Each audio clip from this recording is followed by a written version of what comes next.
I'll call the meeting to order of the Upper Big Blue Natural Resource District.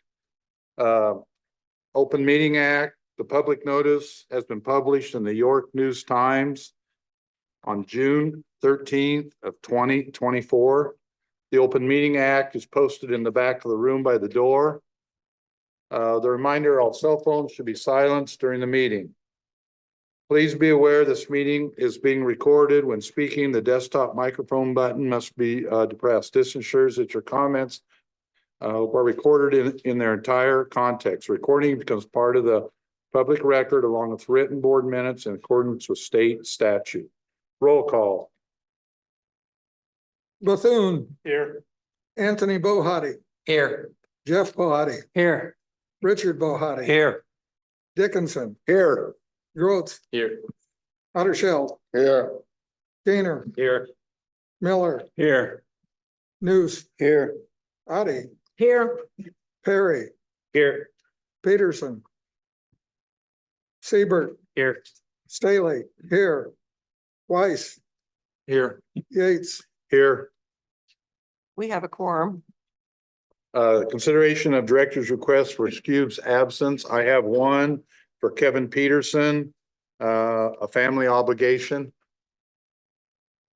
Would someone like to excuse him? I so move. Second. Roll call. Anthony. No. Jeff. No. Richard. Yes. Dickinson. Yes. Grotz. Yes. Houdersheldt. Yes. Kuehner. Yes. Miller. Yes. Nuss. Yes. Otte. Yes. Perry. Yes. Siebert. Yes. Stahly. Yes. Weiss. Yes. Bethune. Yes. Yates. Yes. Motion carried 14-2. Public comments. Anyone may comment on any matter that is not on this agenda. However, no board action can be taken until the following board meeting according to Nebraska Open Meeting Act, unless the board declares an emergency.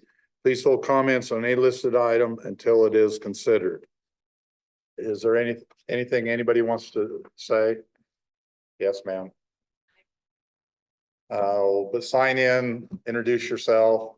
On the microphone, make sure the light's green.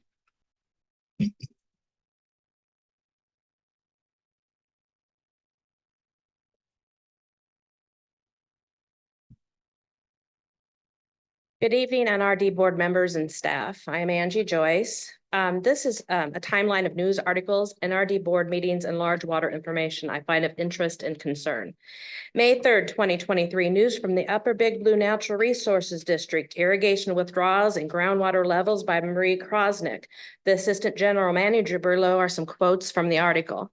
Irrigation can also put a strain on areas' water resources when rainfall amounts aren't enough to support a growing crop, and irrigators turn to fill the gap. This spring, the static water levels are below last spring by 2.21 feet, which is a 6.68 feet above allocation trigger. The NRD Board of Directors has safety measures in place to ensure groundwater levels are sustainable for future generation and producers. December 11th, 2023, Synergen Well Permit Hydrologic Evaluation. Olson's study shows a negative impact on existing wells in a 3-mile area. December 12th, 2023, the landowner certification portion of the large water permit is signed and dated. December 14th, 2023, NRD water meeting, the non-recorded meeting.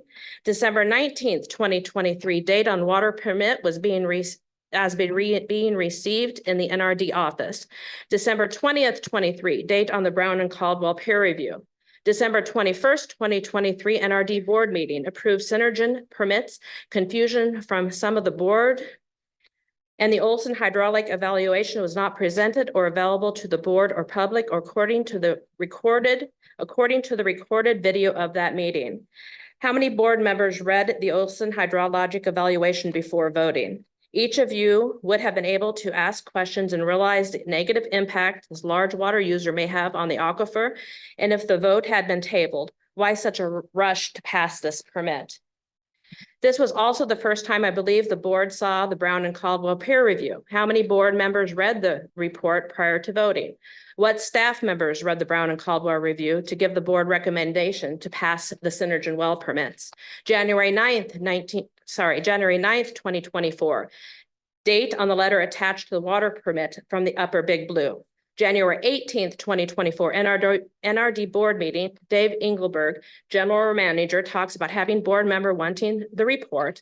The large water study that is 91 pages was referred to as Synergy 90-page high water study. The January meeting talks about making Olson hydraulic study available to the public and board members. States a link cannot be made available to board members. That would also have to be provided to the public. As soon as it hits the high water users' website themselves, it's their study. They paid for the study. We paid for the peer review. So we're trying to work together so we don't get out in front of each other, is a quote from the meeting. A hard copy can be provided to anyone that asks. This is the January recorded meeting. Why does the December 2023 minutes online state the Synergen hydraulic evaluation was available to the board members and the public? Availability of the Olson report was discussed during the January recorded meeting, not the December recorded meeting, listening to the recorded online meetings. The Olson model was made using the Blue River Basin model provided by this NRD. This model is being made using taxpayers' money.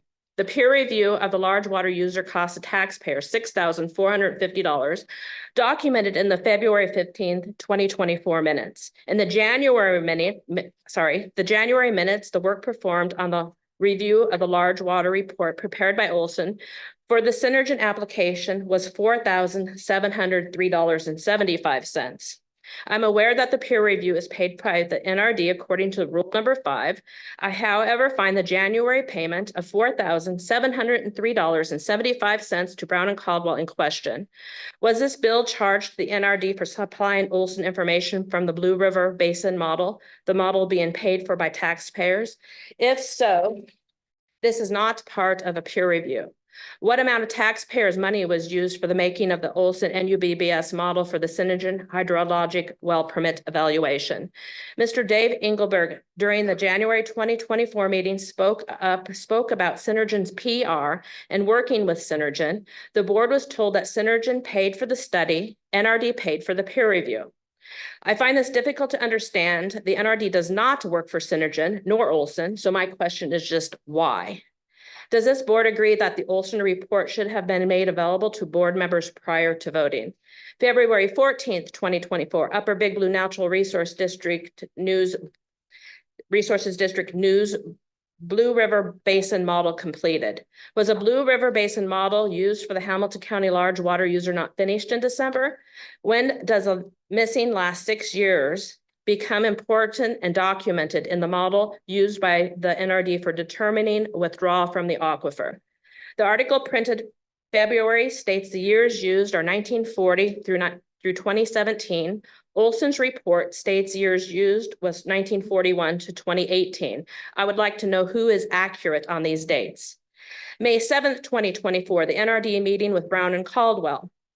May 8th, 2024, Upper Big Blue Natural Resource District News groundwater levels continue to decline, yet remain above allocation trigger. Articles were written and concerned the aquifer depleting in 2023 and 2024. So why was this large water user, a 3,312,000 gallons daily water user with an estimated 794,880 gallons of wastewater daily, not a concern? From the Olson hydraulic evaluation, water level reductions at the proposed site were 10 to 14.5 feet. Brown and Caldwell states water mining maybe not a red flag, but an orange flag tells me the aquifer needs protected. I'm definitely having a problem with farmers apparently being the only entity watched.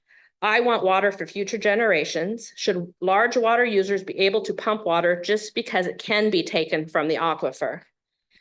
Is this NRD stating that the only way to limit large water industries is not to have the water? My question to this board is why pump down to that point?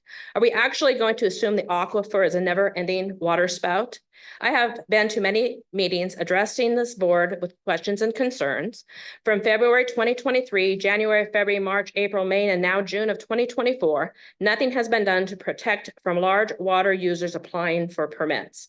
Thank you to those board members for your dedication on changing rule number 5 for large water users. However, I am concerned that rule changes may not matter if the hydrologic evaluations and peer reviews are not read by board members. What exactly would have to happen to this board not to pass a large water permit if the entity is able to pump water? Isn't a drawdown of 14.5 feet significant? According to the Brown and Caldwell, we should be concerned about the aquifer in Hamilton County. With all the concerns of water levels, information from Brown and Caldwell, and articles posted on the NRD page, I'm still in disbelief that this NRD did not, in my opinion, protect Hamilton County. My opinion is this board needs to address the issues head on for protection of large industrial water permits. They will keep coming for free water, cheap electricity, and government tax money. Board members, you are here representing your constituents to protect groundwater. Who is going to be accountable for the decisions that have been made and for future decisions of this board? I feel that some of the board members are now concerned and taking actions. I feel that some of the board members are now concerned and taking the issues at hand seriously. And I do want to thank those board members. Thank you for your time. Okay, thank you. Anyone else? Go ahead. 3 minutes and that's it. 3, 4, 5.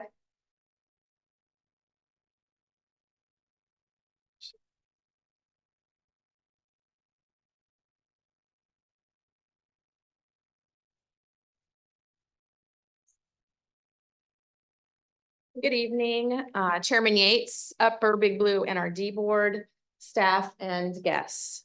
My name is Tina Oswald.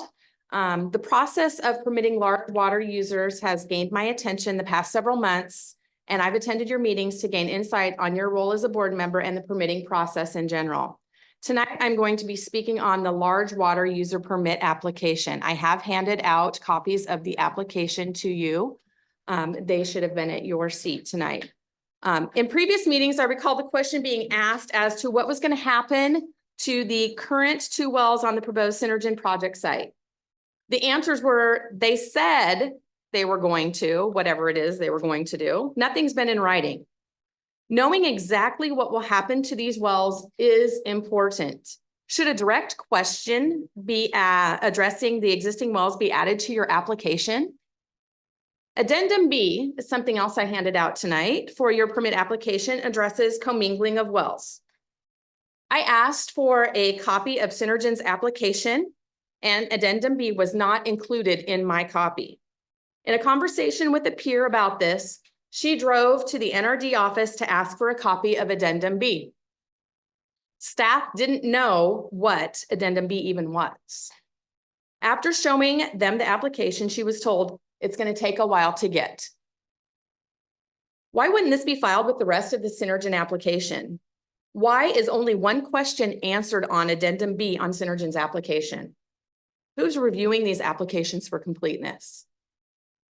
I don't think you'd be asking these questions if they weren't important information for you to gather. Finally, I ask about the attestation statement. In my opinion, this should also be with the permit. Your permit application instruction number 4 reads that state law requires that a U.S. citizenship attestation form must be completed and submitted with the permit application. I'd like verification that this was completed and submitted. Again, if these details are not being monitored, why even have them on the application? Thank you for your time and listening to my concerns. Thank you. You're welcome. Anyone else at this time? Okay, go ahead.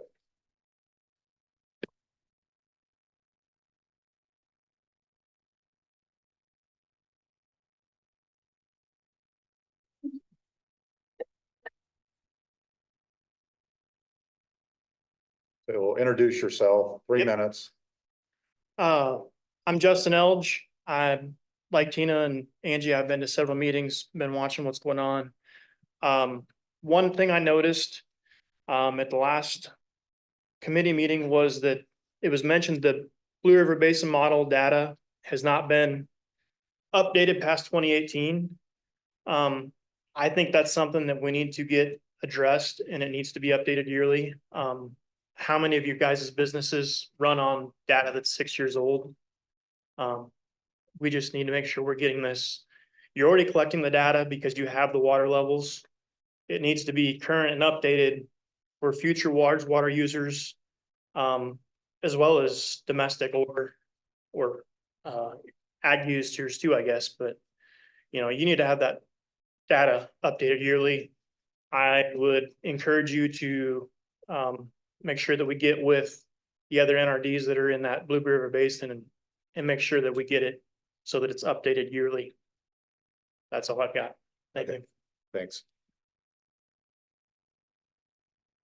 Is there anyone else? Okay. Okay. Okay, go ahead.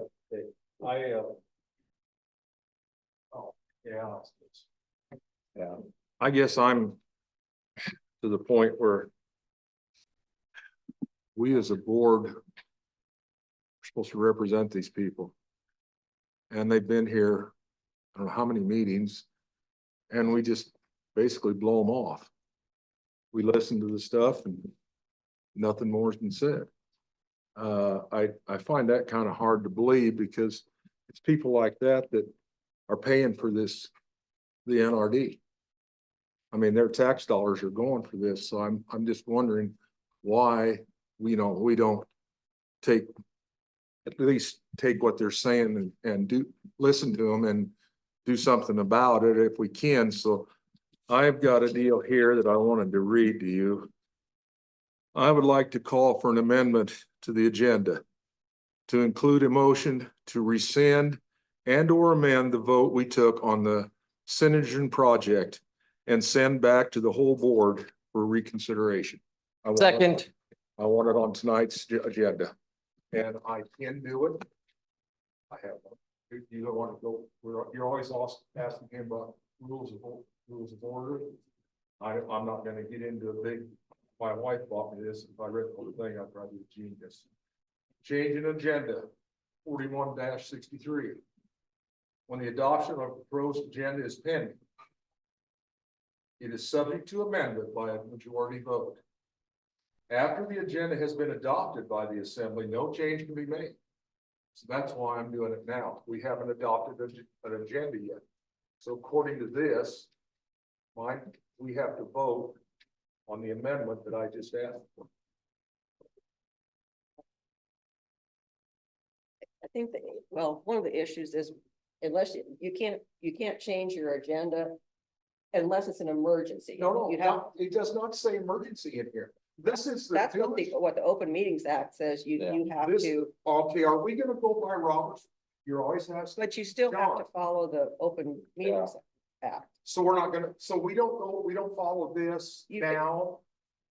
I'm talking to him. Yeah. Okay, We I just, don't follow this now, so then we don't follow it at all any other meeting. Yeah, but we have to go by, but the public agenda. your Open Meetings. Open Meetings Act. Ask for it to be on the Yes. agenda next Yeah. month. Yeah, I'm just asking. I don't know, but so everything has to be on the agenda. But to deal with it, 24 hours ahead of time. Unless it's an emergency. Yes. Changing an agenda. I don't understand. It doesn't say anything about. Yeah, that's Robert's rules. Yes, it is. That's what we go by, isn't it? No, Well, that's one of the things, but we also have to comply with the Open Meeting Act. Is there a law for open meetings that says we can't do this? Yeah.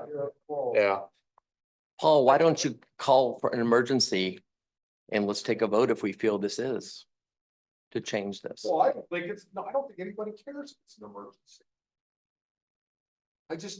I don't understand.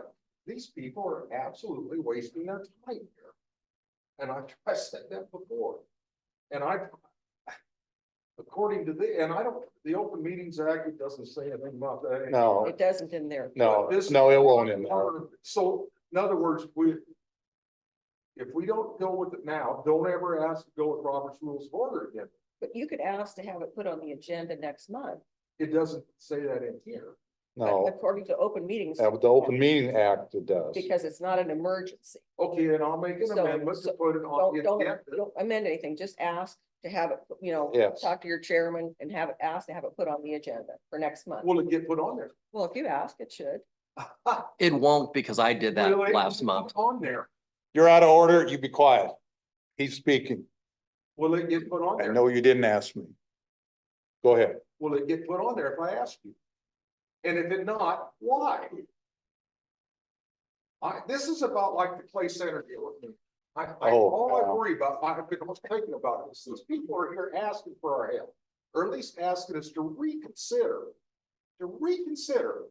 But for some strange reason, we just bypass them. We don't even talk. It's not funny, Lynn. I'm not laughing. Well, I guess I should be pressed that.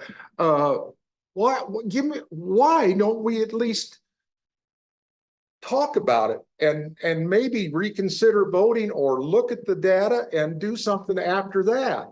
Why is the vote we took stamped okay? I like to work with I tell you what, I don't know who the people are in their sub-district, but they'd never get a vote again. Because there's only been one person on this board that voted no, and he's sitting right over there. Out of the 17, right there. And I just, you give me a good reason why we're not gonna go over it again, so they know. And then we can go, I'll let it die. I feel, and I appreciate them coming. And, but we've listened to them and we're looking at and making changes on the next one. On the next one. Yeah. But what about these people with that one? Why can't we make a change on it? Is that something in your deal there that we can't change it? Or are we just not going to? Because we don't want to. I guess it's that exact thing has never been brought up. I don't know, but to go back. But I know our legal counsel has suggested that we don't do that. Why? I guess, because of legal implications from it. What kind of legal, is there about rethinking of something and possibly changing it? Okay, I just don't think board gives a damn, to be honest with you. Because like I said, just tell these people, they're taking our time. Why haven't they even come anymore? Because we're not gonna do a damn thing about it. It's just dead in the water, and all we do is sit and listen to these people every night or every meeting. I get tired of listening to them if we're not gonna try to help them. And I just don't see where it's got to be set in cement that we cannot say we will look at it, we will make a motion to void or vacate our vote, and we will look at the information and we'll vote again. It's if it goes 16-1 again, fine. I think somebody's scared that it might not go the way they want it to. There's something going on here that I can't quite bring it to Hoyle what it is. I might, if I can comment real quick. Okay, I go ahead, guess, Rob. I think the question facing us right now is what constitutes an emergency? Because if certain events happen in the next month, it could cause a lot more issue with the vote we're considering right now. And so I think that's kind of a decision we need to make if potentially it is an emergency. Just to put my 2 cents on the record, I would like to see it on the agenda. And I'd like to state that here on the record because I have asked you for things to be on the agenda in the past and they didn't wind up on the agenda. So that's just all I have to add to this potential amendment. And if it's not ending up on the agenda and they're asking you, why isn't it? What is the reason for it not being on the agenda? There has to be a reason. And if it's not really a good one, why not? If you're worried about it going the other way, put it on there. Let's talk about it. Let's look at the issues about water and vote on it. And I see, then we know. And if it gets voted 16-1 again, that's the way it is.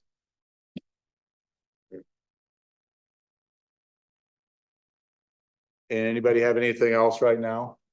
Paul, just ask Kendall to put it on next month's committee meeting right now. No, I want it on the board meeting. Well, I don't think It that's, could die in committee. I want it on the board because it could die in committee. And then here we are again. I'll guarantee you, if it goes to the committee, it will die in committee.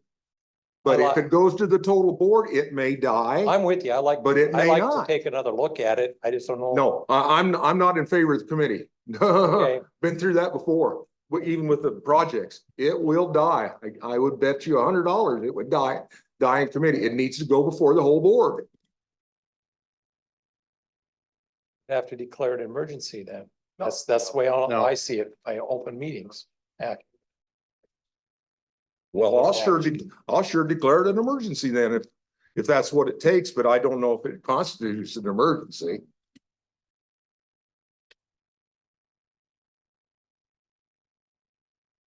It's a deal that needs to be discussed because so why don't we put it on the agenda for next month at the board meeting to at least discuss it? And then if we look at the information and it's a little hazy on giving them the permit, well, has Centergen give us something that have they promised us something that we won't vote again on it, or what's going on? No, I'm not laughing. Yeah. There's something going on here. I know of, I know they haven't, so. Then why hasn't it been put on the agenda if you've been asked to? It's never been asked, but to put on the agenda, but to revote. So.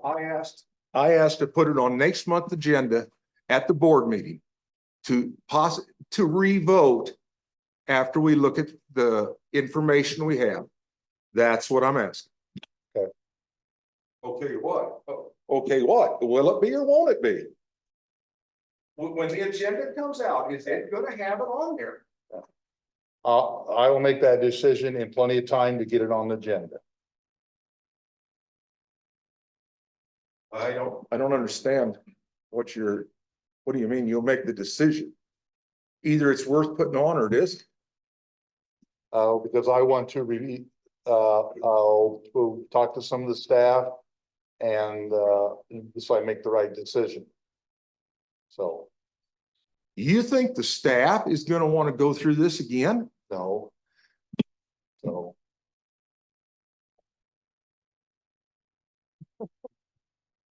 Paul, I would, You just said you won't put it on there because the staff isn't gonna want to mess with it.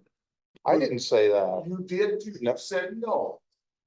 You said no, they wouldn't. I didn't say that I wouldn't put it on there.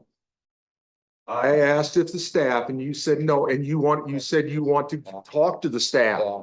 So if they Before I say make no, a decision, but to put anything on the agenda, but I want to make sure there's a good reason to do it, so it doesn't waste our time. So a lot of times I'll talk to other people, whether it be board members, staff, they're to get their input, So that's what I've done in the past. And that's probably what I'm gonna do here also, so. can't Kendall put it on his committee? I know we don't want it there, but I thought, don't you have the authority to do it at the committee meeting, Kendall? I mean, I would think it should be, if Paul wants it there, it should be put there. And Paul needs to talk to the committee members, so hopefully to get enough to put it, yes, for the full board if we need to discuss it. That doesn't mean it's gonna pass the full board or rescind, but at least I think the idea of relooking at it, there's nothing wrong with that. what if it dies in committee? That's the risk you're taking. Roger. That was gonna be my question, is if it could go to the full board without going through a committee. I just don't remember ever going to the full board without going through a committee, and I don't know the answer to this question. I'm just asking it, because I don't know the answer to that, if it can go to the full board without coming out of committee. And, That's one answer that has to be and, made. and that's why I'm not gonna give you an answer now, because I need to make sure I know that we do it right, so. And that's the reason I talk to other people, whether it be legal staff or directives, so, So you will decide what's right and wrong. no. You will decide what's on the agenda. So if you don't put it on the agenda, it's a dead issue. Am I correct? That's probably right, yeah. Oh, we need to put this through the water committee. Fine, put it through the water committee. Not if it comes out of committee. Yeah. Then will we run it through the water committee then? Yes or no? That's a simple question. Yes or no? You gonna run it through the water committee or aren't you? Look to your left. Kendall can do it right now. Kendall can put it yeah. on the committee. Yeah, oh, but if Kendall probably wants it on there and the person that's ahead of the water, which is Terry, I'll let them make that decision, but what they do with committee. I would hope that if you go to Kendall and you get it on there, that even if the committee members next month, even if they want to say to hell with it, I would hope they would just put it onto the full board for discussion's sake. Well, minimum. you would hope. I'm not on that I got a committee. strange feeling. I'm not on that committee, I so got I a strange can't vote. feeling your hope is gonna get dashed real quick I because mean, of this deal. if I'm on the water committee, I would tell you right now, I'd vote yes to move it to the full board, but I'm not on that committee. Something's not right here. I don't know what it is, and I'll probably never find out. But something has gone wrong with our system here. I will. And Paul, I sort of agreed with you 2 meetings ago. I said, there's stuff doesn't smell right here. And I said that, and I had a couple of directors look at me like, well, you're an idiot. You're not reading the information. It's like, no, there's something below this that doesn't smell right. Yeah, I don't, I just can't believe that a board is scared to go back and rehash something. Because we really never did talk about all this stuff. I don't even, be honest with you, of course, I'm dumb, I admit it. I don't even remember voting on the damn thing. I don't know when we voted on it. I know I didn't see any information on water levels or any stuff like that, and maybe that's my fault. I will admit that, but doggone it. We gotta take care of the people too. It's their water. And if I didn't believe they were worried about the water and all they was worried about is looking at the plant, I wouldn't be doing this. I sincerely believe that they're worried about their water. And they're asking us to help them or to maybe relook at it. That's all they're asking right now. They're not asking us to change it. I suppose they'd be happy if we did, but at least they want us to look at all the evidence that we have and then make a decision again. Okay. And anyone else? Still open to public comments? Yeah, Let's make a statement. 3 meetings? yeah. Yeah, sign in, state your name, and make sure the green light's on.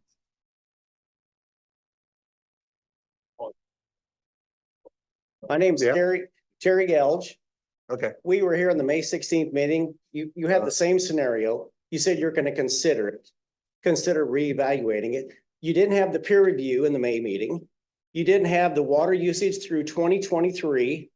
Why wouldn't you want to reconsider this? It's almost like you're being held captive by some lawsuit from Synergen. Why wouldn't you want to relook at this? And right now, is there a motion on the floor or not? No. They won't, I can't. But you have all the information. You keep saying you might relook at it, you might not. It's falling on deaf ears. You did not have the peer review. You didn't have the water report usage through 2023. You didn't have the information when you voted on it. for the original permit. Why wouldn't you want to relook at things? We have to relook at things in our operations. Something is not right, but I don't know what it is. You're intimidated or scared to relook at it, and it would behoove you to relook at everything. What would it hurt? Prove it that all this information is all accurate and correct after you've hired for the peer review.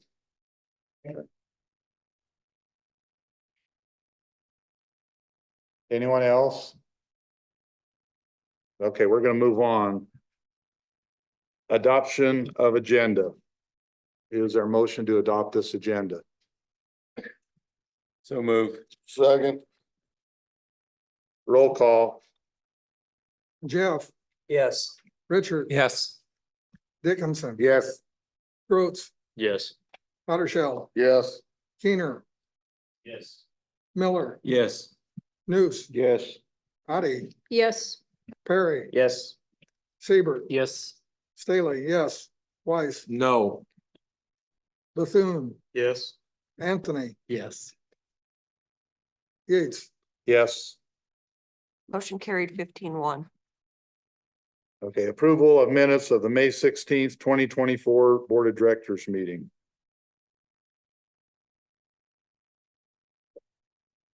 We have motion to approve those. Motion to approve. Second. Roll call. Richard, Yes. Dickinson, Yes. Grotz, Yes. Houdersheldt, Yes. Kuehner, Yes. Miller, Yes. Nuss, Yes. Otte, Yes. Perry, Yes. Siebert, Yes. Stahly, yes. Weiss, Yes. Bethune, Yes. Anthony, Yes. Jeff, Yes. Yates. Yes. Motion carried. Okay, the next thing on the agenda is recognition of the Burke Scholarship, the recipients, and we have two of them here. The Remy Christensen and Mason Lindbergh. So, but would you please come up here? But the third one, Sarah Springer, couldn't be here tonight.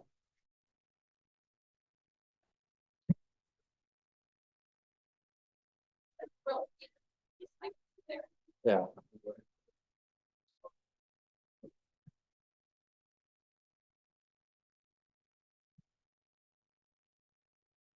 I was gonna have him say a few words before we get their picture. Oh. Okay, if you want to say a few words, be good. Oh, this mic's on, so. First of all, thank you for the scholarship. I'm Remy Christensen. I'm from Seward, Nebraska. I'm currently going to be a junior at the University of Nebraska-Lincoln. I am studying plant biology. I'm not 100% sure what I want to do with it. Right now I'm working in a plant pathology lab, but might change my mind. So again, thank you.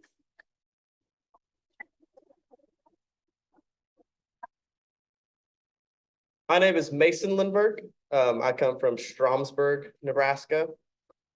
I just graduated from Cross County High School, and I will go to UNL to study biological systems engineering with tentative natural resource water specialty.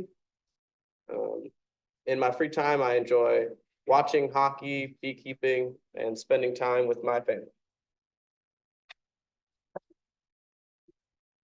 I'll stay up here for a picture. Please. A quick photo. We'll have Lynn in the middle and Remy have it come on this side. There we go. I take it you want this one in there too? Yes, I do. I want Sarah's Okay. photo in there too, even though she couldn't be here tonight.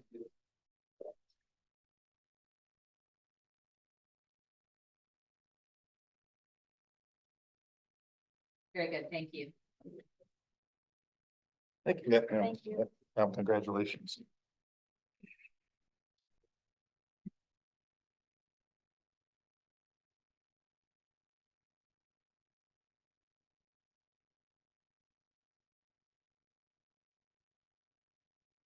Okay, so this time they're an RCPP update from Jacob Fritton. I probably pronounced the name wrong, but okay.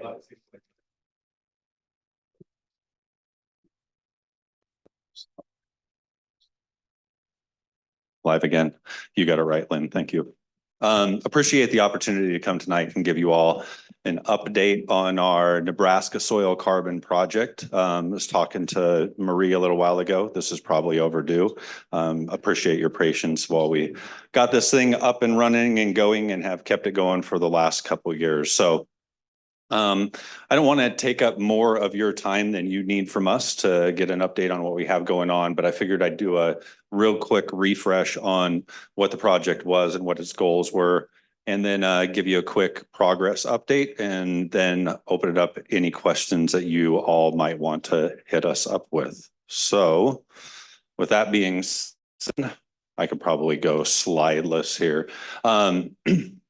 I guess myself, Jacob Fritton, I'm the Director of Agriculture for the Nature Conservancy here in Nebraska. I'm accompanied by my colleague, Nick Arneson, who is project lead for the Nature Conservancy on our on-the-ground project farmers. So this project, the Nebraska Soil Carbon Project, got its start back about 2018, 2019. The Nature Conservancy was talking with Cargill, Target, and McDonald's. They were interested in working in central Nebraska, helping support farmers adopt soil health practices, and also trying to figure out ways that they could reach their sustainability goals that they had set as a company. And so they contributed a large pot of money that the Nature Conservancy used as partner contribution to go and apply to USDA and NRCS for what's called a Regional Conservation Partnership Program funding. And so through that combination of the private contribution from the companies and the public funds coming from USDA, we have about a $8 million pot of funds to work over 5 years to enroll farmers. We had a goal of working with about 100 farmers and enrolling them to do 100,000 acres of soil health practices. Soil health practices including cover crops, no-till, and crop rotation. So you can see the partners lifted up there, Cargill, McDonald's, Target, the Nature Conservancy, and USDA and NRCS have all been mentioned already. The geography of the project is Central Platte NRD and Upper Big Blue NRD, and through the project, we're able to support some staff at both those NRDs to help us with the project. And then there's another entity up there, Ecosystem Service Market Consortium, which is a nonprofit group that we're working with on a soil carbon pilot as part of this project. So what does this mean for the farmers, and what do they get? They actually have a couple different opportunities that they can get through this project. The first is through those RCPP funds at NRCS. Any farmer in the Upper Big Blue or Central Platte NRD can go into their NRCS office and apply for those NRCS funds, those RCPP funds. They function very similar to EQIP funds. Apply, get ranked. They're funded at a very similar level to EQIP. So you can really think of these RCPP funds as just a large additional pot of money available at NRCS specifically for this project and for those practices that this project supports. So that's one way for a farmer to get involved, is through that traditional method at their NRCS office for the RCPP dollars. The other opportunity that they have is they can work with the Nature Conservancy and the project team on a soil carbon project, a pilot project with Ecosystem Service Market Consortium. That can get them an additional $20 per acre per year. The goal of that is really to work with farmers, help them better understand the carbon capacity of their fields, and better understand these emerging programs that are hitting the landscape that are offering incentives to farmers through supply chain initiatives and other programs as well too. So goal of that is that hopefully we come out of the back end of the project and those farmers have a better feel for how they might be able to leverage these programs going forward and understand how to navigate their way through their participation. So that's the gist of what we have going on. I mentioned it was a 5-year project. Up on the screen, we have a timeline of where we're at for enrollment. There were 5 enrollment periods that were planned. We started this project in 2020 during COVID, so it was a little slow to get going, but we crammed in a kind of oddly timed June deadline for applications in 2021.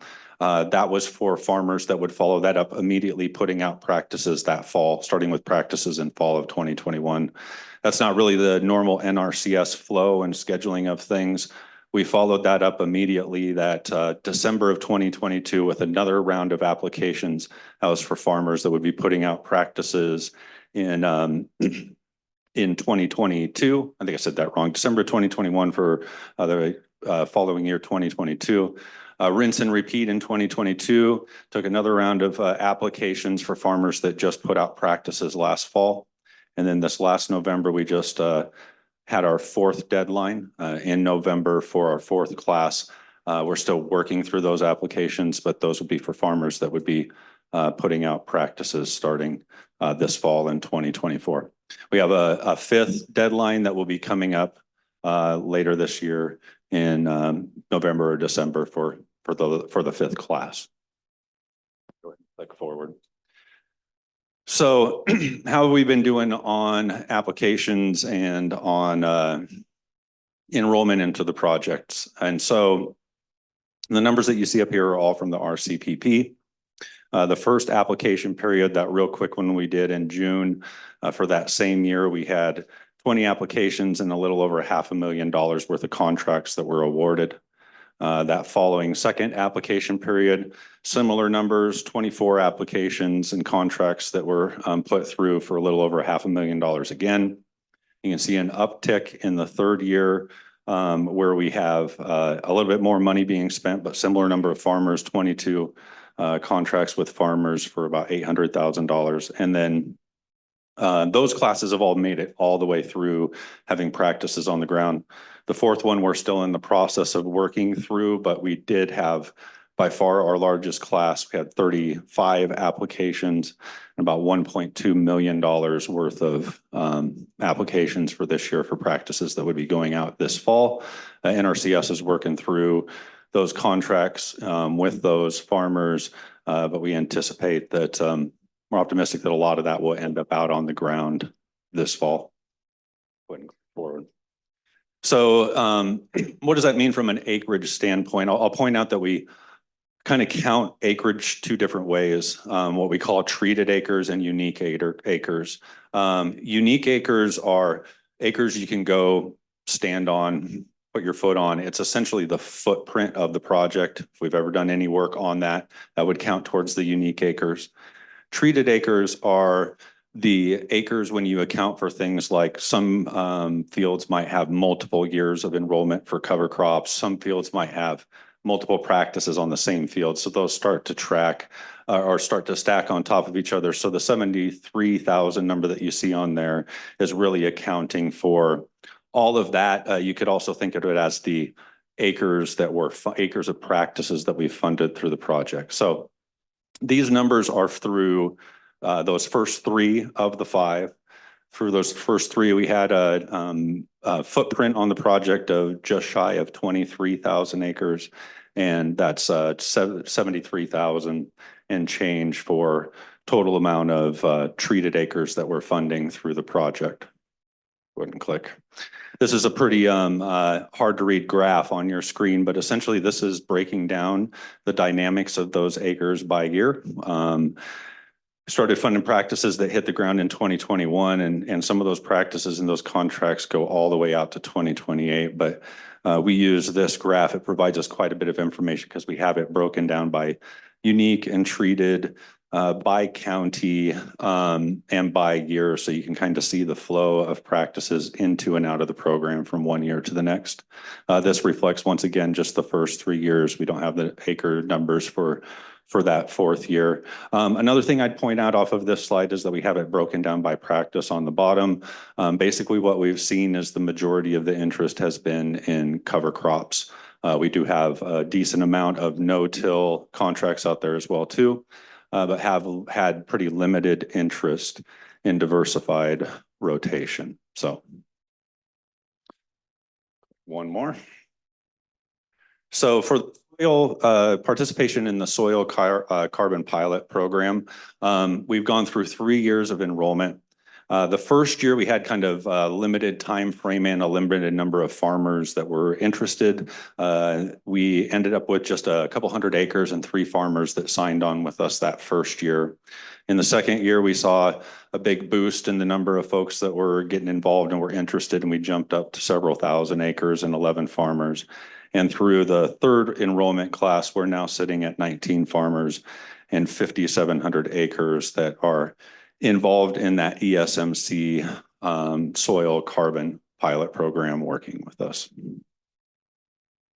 So that's what I had for an update. I got Nick here.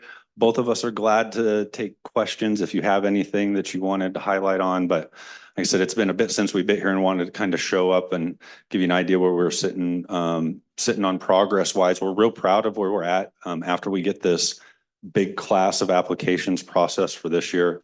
We should be actually have exceeded the original project goals with some time left to go. So real happy with what we got done, but glad to take questions.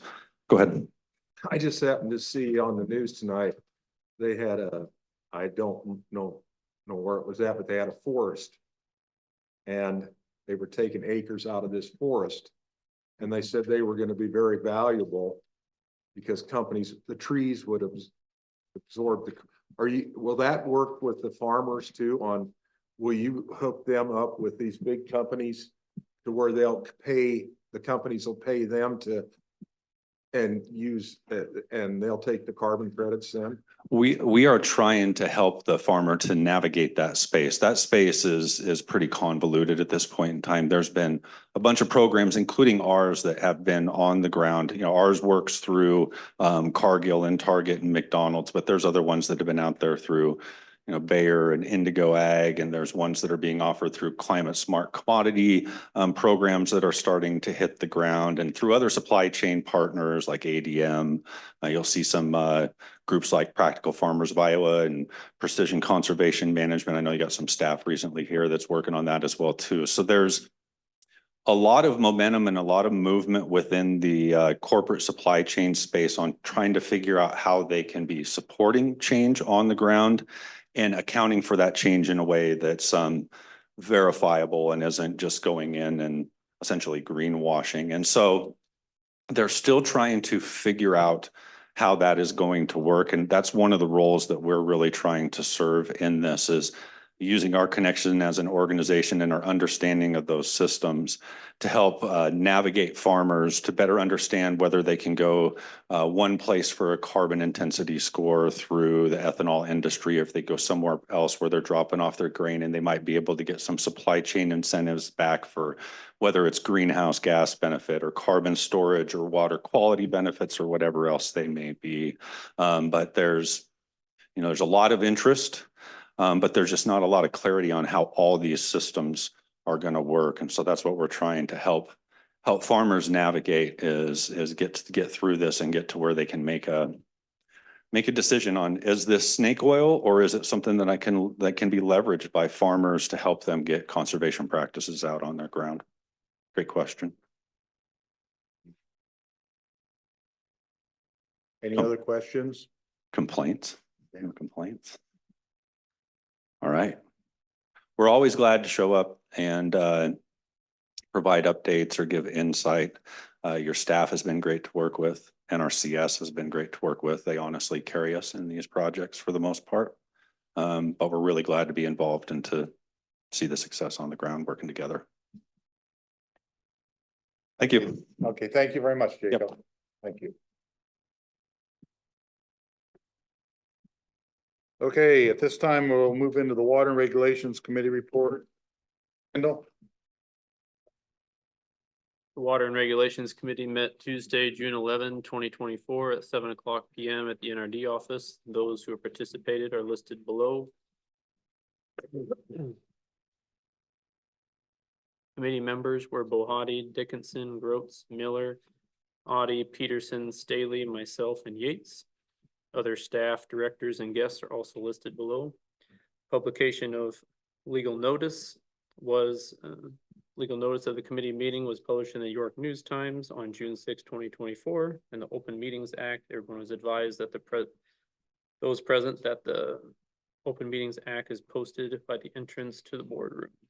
Our action items, item A, the large water user moratorium discussion. The committee discussed declaring a moratorium for large water user permits both geographically and district-wide. Concerns over potential impacts a moratorium could have for municipalities was also considered. Ultimately, the motion was made to declare a moratorium district-wide for 180 days as written in statute. The motion enact a moratorium within a 10-mile buffer surrounding the proposed Synergen facility for future large water user applications that require a hydrologic evaluation. An amendment was made to that. The amendment was to enact a moratorium for future large water user applications requiring hydrologic evaluations, with the exception of municipal users effective June 20th, 2024. That motion carried 6 yes, 3 no, and I so moved. We don't need to do anything with the amendment, but we'll Just move on to the motion. motion Or the motion as as amended. amended, yeah, there we go. Okay. The motion as amended that passed was to enact a moratorium for future large water user applications requiring hydrologic evaluations, with the exception of municipal water users effective June 20th, 2024. This motion carried 6 yes, 2 no, and I so move. Second. Richard, right? Okay. Discussion, questions, comments, Paul? Why can't we add their group to it? Moratorium on Synergen or whatever you call it. Why can't we make an amendment to add that to it? Moratorium would be better than nothing, I would assume, but not much.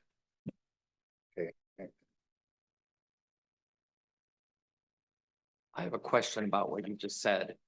If we would do that, wouldn't that just give them 6 more months after the moratorium's off? So wouldn't we basically be extending their permit? Yeah. For more than a year? That's the thing you need to think about there. I guess I shouldn't answer that, but. I don't know. I think that's. You know, Okay. yeah. Terry, do you want to comment on that? Yeah, I believe that's basically what would end up happening. We just extend that time period for that permit, so. Roger. Real quick, district-wide moratorium. Is that right? So we're gonna shut down any development within the whole 9 counties for 6 months? The way the As motion amended, reads, yes. that's the way I understand it. So.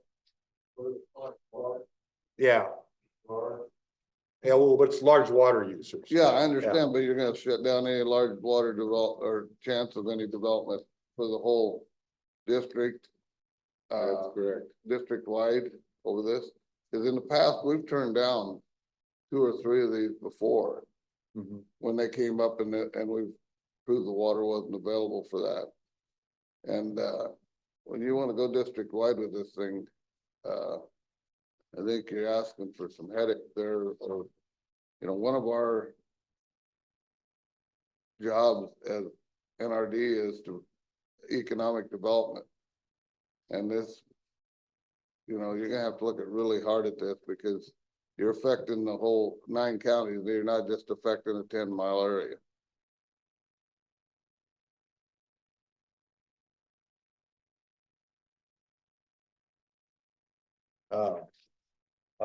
Richard, yeah. I wasn't at the meeting, but why was it?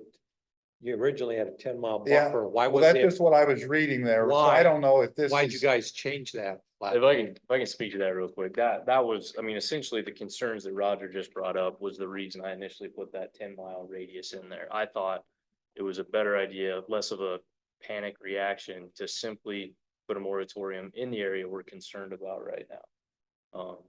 And then the amendment happened and it was changed from that.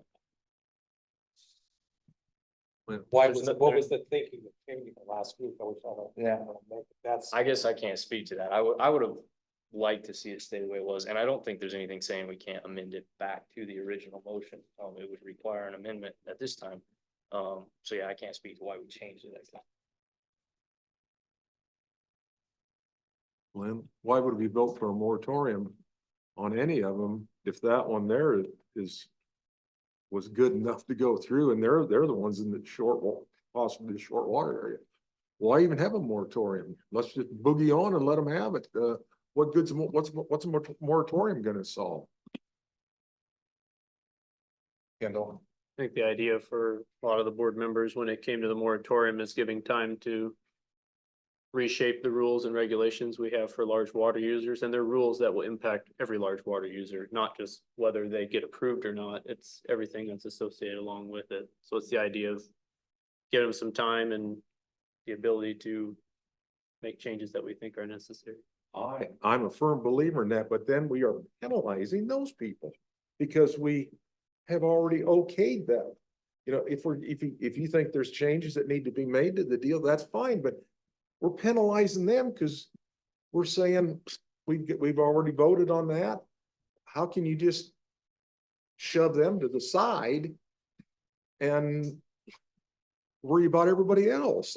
That's what I can't get it through my head why they're different than somebody in McCool Junction or a water deal down there. I just can't. I'm sorry I keep bringing it up, but You're getting off of the motion a little bit. No. Yeah. Oh, because the motion, but it's dealing with future ones, not with the past ones. And I'm asking then, why is the future any more important than now? Well, but I think Kendall explained that the reason for most moratoriums is to look at your rules to see if you want to change something before any more permits come in. So that's the reason for the moratoriums, you know, whether it's well drilling, irrigated acres, you know. But to give the district some time, but to relook at our permitting for the large water users. So in general, we're admitting that we're wrong by running them through, but we might change it for the next one. So if we're wrong, admitting we're wrong. It depends on what the changes are. It might be spacings, it might be, I know it could be a lot of different things, you know. So Terry. Yeah, most of the discussion on the changes are just procedural changes to make sure that we do address, so we don't run into some of the questions that we've had in with this last one, to make sure that all the steps are very upfront and forward. Like I said, this time it felt like there were some things that were missed. They happened. It just didn't happen. You know, it just wasn't wrote down as a step to. I agree with you, Terry, but then why are we making those people suffer that they have to go through with that? I mean, if it's bad, or if you're going to make changes, that's great. But the changes that we're looking at, it isn't going to change the hydrologic evaluation. All it's going to change is making sure that everybody is all on the same page before we move forward with stuff. Better, so we have some time steps involved. We didn't have those before. We're just going to put them in writings. We did them, but it just wasn't in writing. Oh, we talked about this at length at the committee meeting. Oh, but were you at the committee meeting? I just hoping you'd say that, Lynn. I'm working for a co-op. I'm hauling anhydrous. We're loading grain, and you kind of made it known that night that you kind of looked at me and said, if he was at all the meetings, this shouldn't even be brought up. But I took offense to that because I can't be at all these meetings. Yeah. Been our discussion and no action items, you know, what talks about, you know, but there's some of the things that we could improve with the large water users. So we're going to talk about it here in a few minutes. the items that we'll look at, you know, if we do a moratorium. We're gonna look at them anyway, I think, probably, but there's a good chance we will, so. But nobody will let. John, I think the moratorium will give us a chance to address our rules and regulations concerning the concerns the public has brought to us. One way we can begin to address their concerns. So that's one of the reasons that I see for a moratorium. Teresa? Kind of in response to Roger, I was probably one of the people that advanced it to the full board. I think it needed the consideration of the full board. Personally, if you would go back to the 10-mile minimum around that Synergen site for the moratorium, I would be much more inclined to support it. The way it's written now, I probably will not support it, just because I think it's what you say, it's going to kind of punish everybody. And that's where our hot spot is. And I think we probably need to isolate it down to that hot spot a little bit. I'd like to propose an amendment to the motion. Okay, go ahead. So the motion will read, enact a moratorium within a 10-mile buffer surrounding the proposed Synergen facility for future large water users applications that require a hydrologic evaluation, with exception of municipal water users effective June 20th of 2024. Second.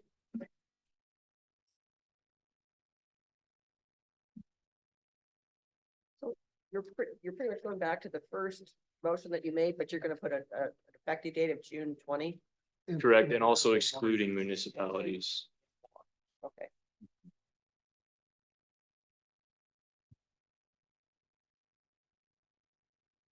But do we have a second on that? I'm sorry. Yes. Okay, okay, thank you. Yeah, I missed it. Okay, now we can have some discussion. So we're gonna sacrifice the 10-mile area on those people.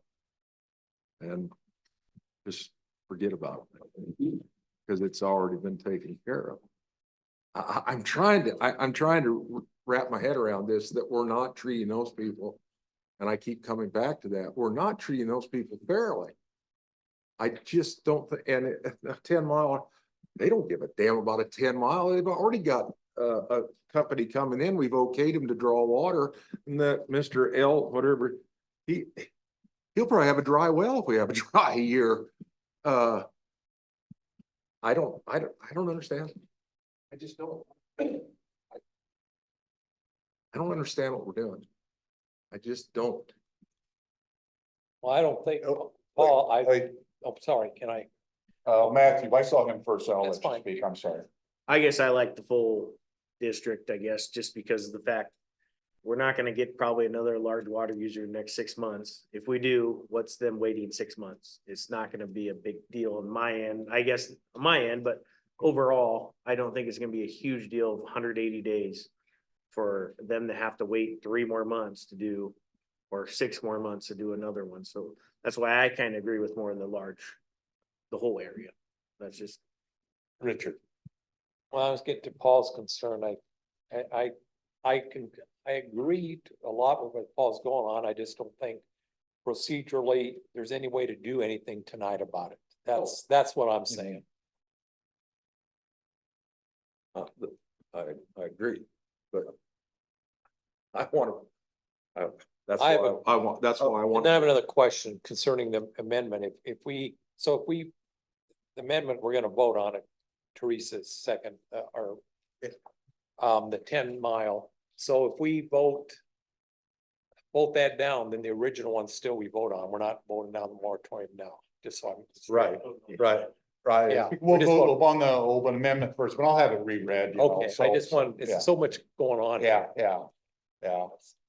So, is there any other questions or comments or input on the amendment? Not on the amendment. Well, sort of. How many Okay, go ahead, Jen. how many large water applications have we had in the last 5 years?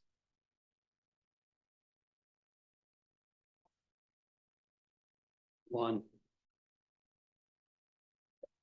The last one we had was not Nebraska nitrogen down in Geneva. And that would have been in fall, winter of 2015.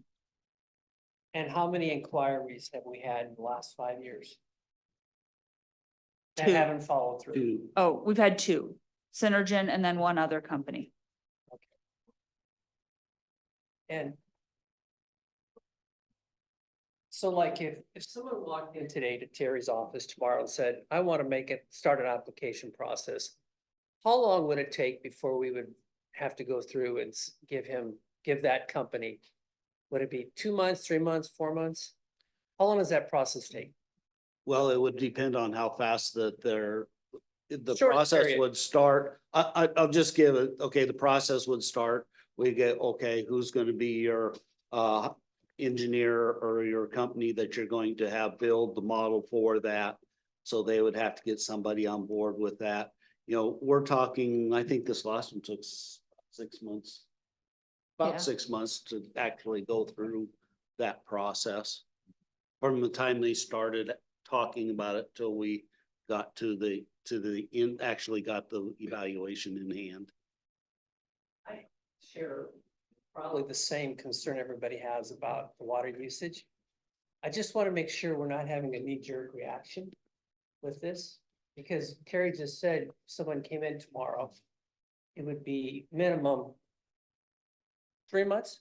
Yeah, that would be, that they would have to work pretty hard to get it done in 3 months. My biggest fear is so we don't across these counties get people confused about a moratorium and bombarding the staff and being upset with something that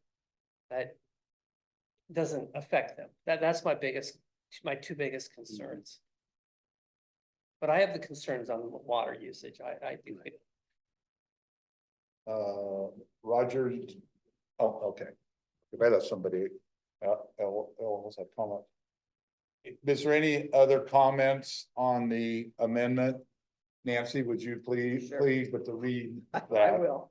Okay, to enact a moratorium within a 10-mile buffer surrounding the proposed Synergen facility for future large water user applications that require hydrologic evaluation with the exception of municipal users effective June 2024.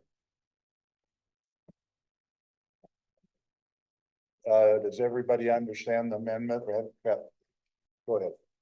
Kendall. I guess I'd probably be in the same boat as Jeff. Like, I have a lot of drive to like address the issue, just kind of talk through what we think makes sense for the future for like the large water user stuff. But I also feel like that's something that can happen in a fairly short period of time. And it's not that I think a moratorium is a terrible idea. It's more so like, how efficiently are we going to use our time if you have 100 people show up that are upset about something that's not actually happening to them? They don't actually understand the issue. It's kind of hard to actually phrase moratorium in a good way that everyone's like, oh, it's not going to happen to me. It's just from a public outcry type thing. And I feel like, the meetings could move along very quickly when we just have kind of a focus on what we're trying to accomplish in a short period of time. But yeah, I'm fully committed to the process. I don't necessarily know that the moratorium is fully necessary. I understand the desire of the public, but I think both can be reached with or without it. Any other comments or questions on amendment to the motion? Everybody, Bill, I'm sorry. I'd like to reiterate what Jeff said. I mean, there's no immediate danger right now, and I think we kind of have, everybody's on an emotional high to get this done. And if you were at water committee, it's obvious we're going to put some rules and regulations in. It appeared to me it's going to solve a lot of these problems. It's not going to solve the synergy problem. It's not. But if you have this moratorium, we're going to have public outcry, and you're going to have probably farmers coming in for well permits. Quite a few of them, probably. the other way to handle this would be to send the moratorium back to committee and leave it in committee. And if we need to bring it back to the board, it would be in committee and we could do it very quickly. I mean, right now, like history has proved that we only have had one water permit in the last, what, 14 years? How many years?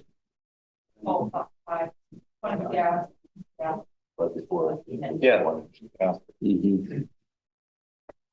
So, Okay, go ahead. I guess You have the floor, but so, yeah, if you have something else to say, keep going. I would move to send it back to committee. Second. Have a second.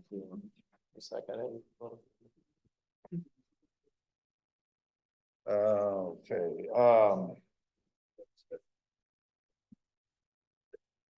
yeah, but I think that overrides the amendment. Yeah. Yes. And there's no discussion, it has to pass by 2/3. For sure. I'm not being, no, I had a book that was saying that's really. no, really. Okay, just have Nancy, because I'm getting a little confused on what we're gonna do now, just so we all understand You it. have a motion on the floor to return the matter back to water committee, to refer it back to water committee. And so the other amendment, This just. it just no. supersedes it. Trumps everything. Yeah. Is Yeah. Yes, No discussion on this. yes, Got to pass by major majority. by 2/3. Yeah. And so that'd be 12, yeah, I think. Yeah, just asking questions so we know what we're voting on here. Yeah. No, it's not the amendment. It's a motion to refer this matter back to water committee, and that would supersede Yeah. the motions that are on the floor. Yeah. Okay, is there any other, wait, well, the question on the motion, that's all, So, okay, roll call. Dickinson, Yes. Grotz, Yes. Houdersheldt, Yes. Kuehner, Yes. Miller, Yes. Nuss, Yes. Otte, Yes. Perry, No. Siebert, Yes. Stahly, yes, Weiss, Yes. Bethune, Yes. Anthony, No. Jeff, Yes. Richard, No. Yates, Yes. Motion carried 13-3. And then that's more than 2/3, so, okay. So that motion and on the large water user is done. And we'll go on to the next one on the agenda. Can I just ask what this is serious, what constitutes a large water user? So many gallons? It's 500 acre feet a year. Right. Yeah, okay, yeah. 500 acres, foot deep, yeah. Okay. That's wrote in our rules and regulations somewhere, yeah, so, okay, Kendall. Item B, there were 10 aquifer quality well abandonment cost share assistance program applications were recommended for final payment totaling $7,500. A list is attached. Motion to make cost share payments for 10 well abandonments as reviewed by the committee at a cost of $7,500. This motion carried 9 yes, 0 no, and I so move. Second. Questions or comments? Roll call. Grotz, Yes. Houdersheldt, Yes. Kuehner, Yes. Miller, Yes. Nuss, Yes. Otte, Yes. Perry, Yes. Siebert, Yes. Stahly, yes, Weiss, Yes. Bethune, Yes. Anthony, Yes. Jeff, Yes. Richard. Yes. Dickinson, Yes. Yates, Yes. Motion carried. Item C, 8 water meter repair cost share assistance applications were recommended for final payment totaling $2,332.50. A list is attached. Motion to make cost share payments for 8 water meter repair cost share assistance applications in the amount of $2,332.50. This motion carried 9 yes, 0 no, and I so move. Second. Questions on this, comments? Roll call. Houdersheldt, Yes. Kuehner, Yes. Miller, Yes. Nuss, Yes. Otte, Yes. Perry, Yes. Siebert, Yes. Stahly, yes. Weiss, Yes. Bethune, Yes. Anthony, Yes. Jeff, Yes. Richard. Yes. Dickinson, Yes. Grotz, Yes. Yates, Yes. Motion carried. Item D, second draft water department budget. Staff provided a second draft of a water department budget for fiscal year 2025. The decreases are highlighted in red, the increases in black. Staff discussed either leasing or purchasing a pickup for a grant-funded position. The committee recommends purchasing a pickup and submitting mileage reimbursements from the grant. The committee also recommends holding off on continued study with the United States Geological Survey until the water department is fully staffed and trained in the water quality platform. Motion to forward the second draft of the water department budget with committee changes to the executive committee for inclusion in the consolidated budget. This motion carried 9 yes, 0 no, and I so move. Second. Does the board vote on that? It just forwarded the budget. I thought, we did, that's right, you weren't here. But I have to look back, but in That would just be forwarded to the executive Yeah. committee anyways, and then it would go to the full board after yeah, that. yeah. correct?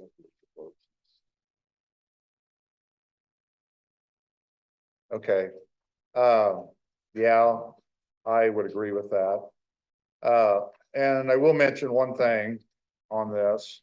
If there's anything in that budget, especially anything large, but you wanna, well, either take out or they're put in, there we need to be getting that done, you know, so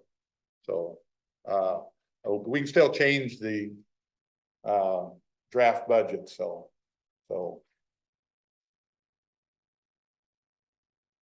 Yeah, that motion, we didn't need that because the committee already had a motion to send it to executive. Okay, discussion and no action items. Large water user, discussion continued about what possible changes need to be made to address large water users. The ideas are adding a level of classification for large water users, setting level 1 at less than 1,000 acre feet per year, and setting level 2 at greater than 1,000 acre feet per year. Setting well spacing requirements specific for large water users, and at the time of construction, permit request requiring the large water user to disclose their discharge water amount and requiring best management practices for discharge water. Item F, meter maintenance. Staff has been unsuccessful in acquiring bids for the mechanical flow meter maintenance program. Staff was instructed by the committee to look at breaking the program into smaller contracts and shifting the program internally. Rules enforcement, other water, I will let everybody read through that on their own. And the well permit summary as well. Everyone can look through that on their own time as well. And that concludes my report. Okay. Well, thank you, Kendall. Yes, go ahead. So I know Marie sent out that info to go to that information session call graph today. Oh, yeah. CO2 pipeline.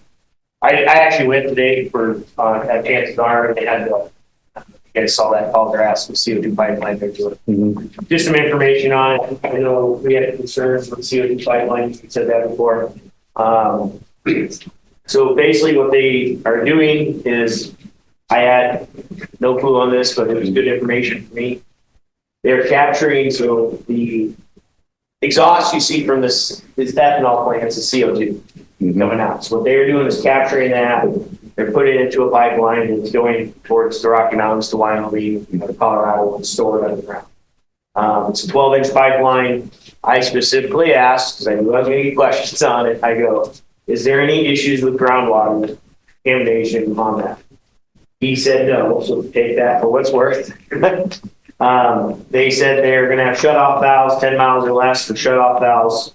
There's newer metal specifically for these pipelines, what they're doing, which from what I was reading, I'm assuming because some impurities get in the CO2, it can corrode the pipes from back when.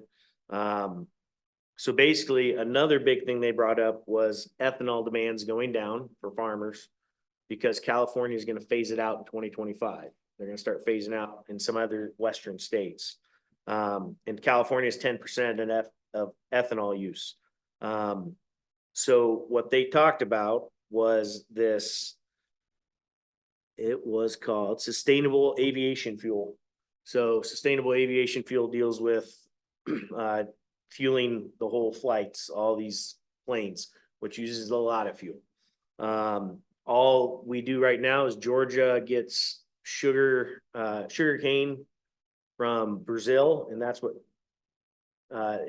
qualifies for sustainable aviation fuel.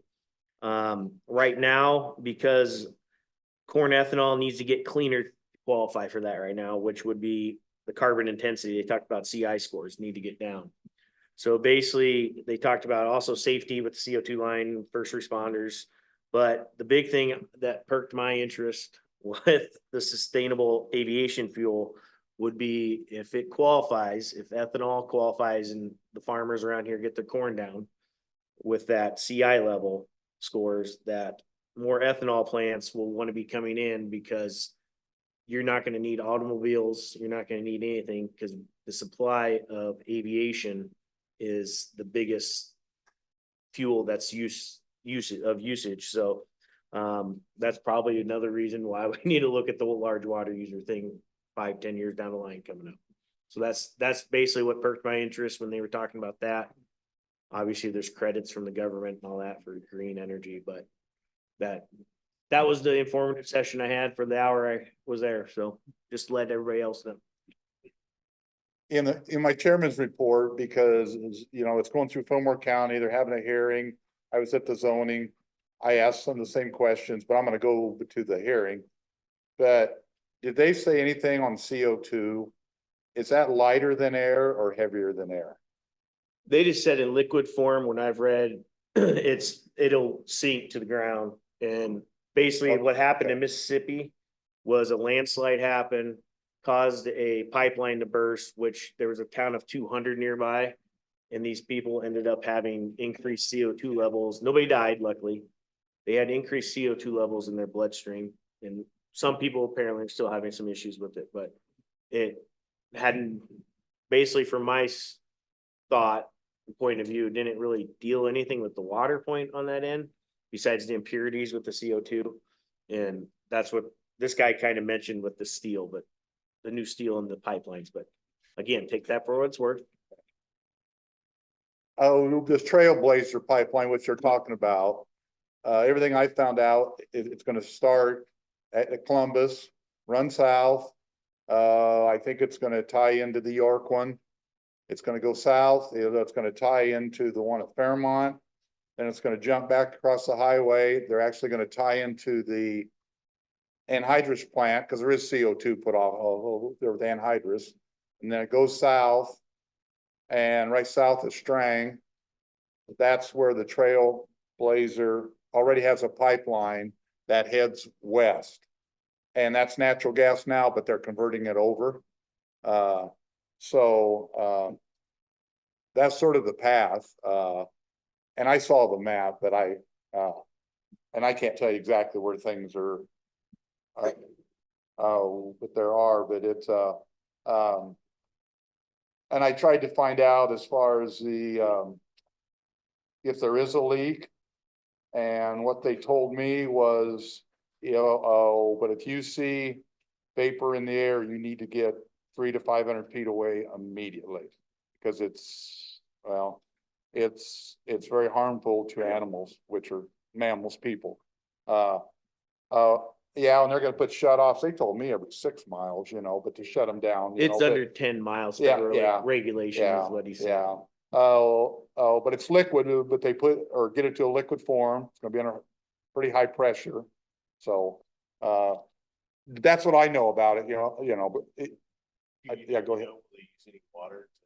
Well, I don't know. I was gonna ask that question when they have it here. I next think week that's down what- in Fillmore County. He didn't go into that just from some of my reading. They said there's some water that's what caused the corrosion in the pipeline stuff was the impurities, which would cause some corrosion with some of the metals, which could cause breakdown of the pipeline. But he talked about this new metal they developed for the pipeline, so. Because CO2 now is just a gas. It's just going up in the atmosphere. And I don't know how they get it to a liquid form. I'm not a chemist, but I do know that I shouldn't call it an old pipeline that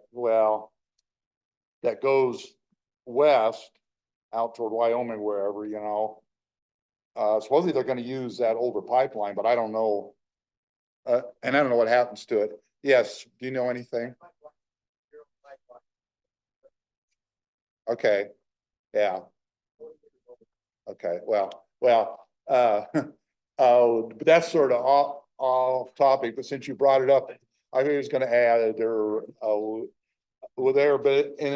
and they told me, but the route and all the easements, everything's been signed through Fillmore County. That's He all. said they're not fully done with some. They Yeah. want to start harvest time, but Yeah, the big thing was like, they were talking about the ethanol plants. That would, I think, affect more us, obviously, but. yeah, okay. Okay, there with that, sorry to, Yeah, we're gonna have to change the meeting to. Yeah. First. Yeah. Okay, so now we'll move on with the projects and programs committee report. Richard. Okay.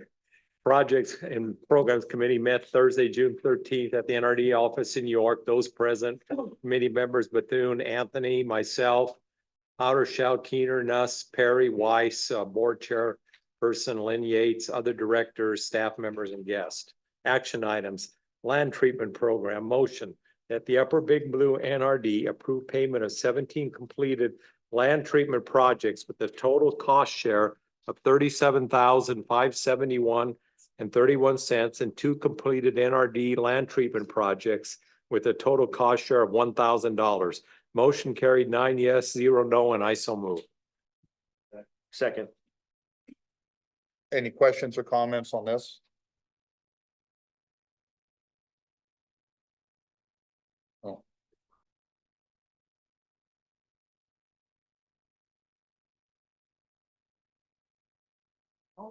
Oh. Kendall, do you have Just the last 2 are NRD finals and all the rest of them are NSWCP.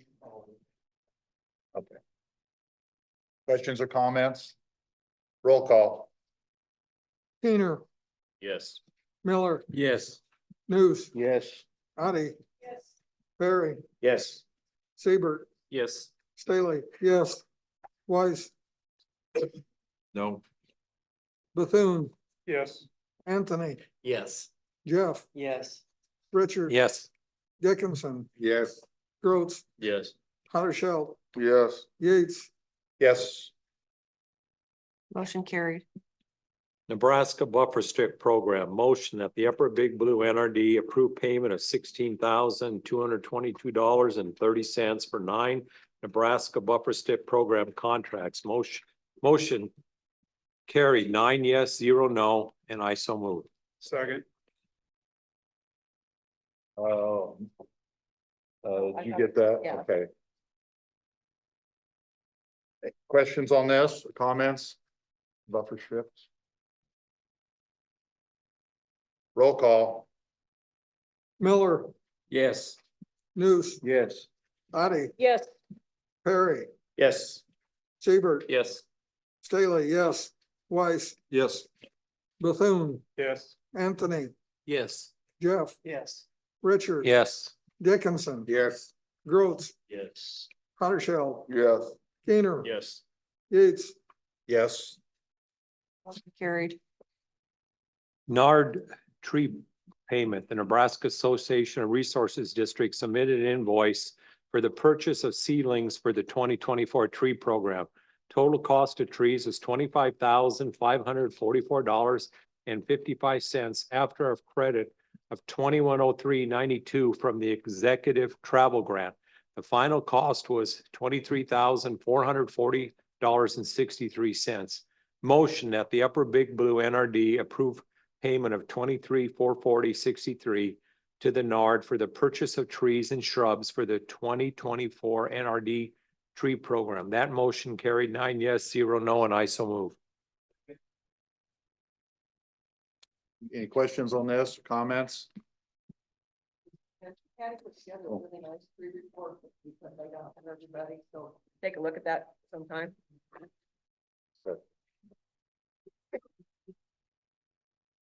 Roll call.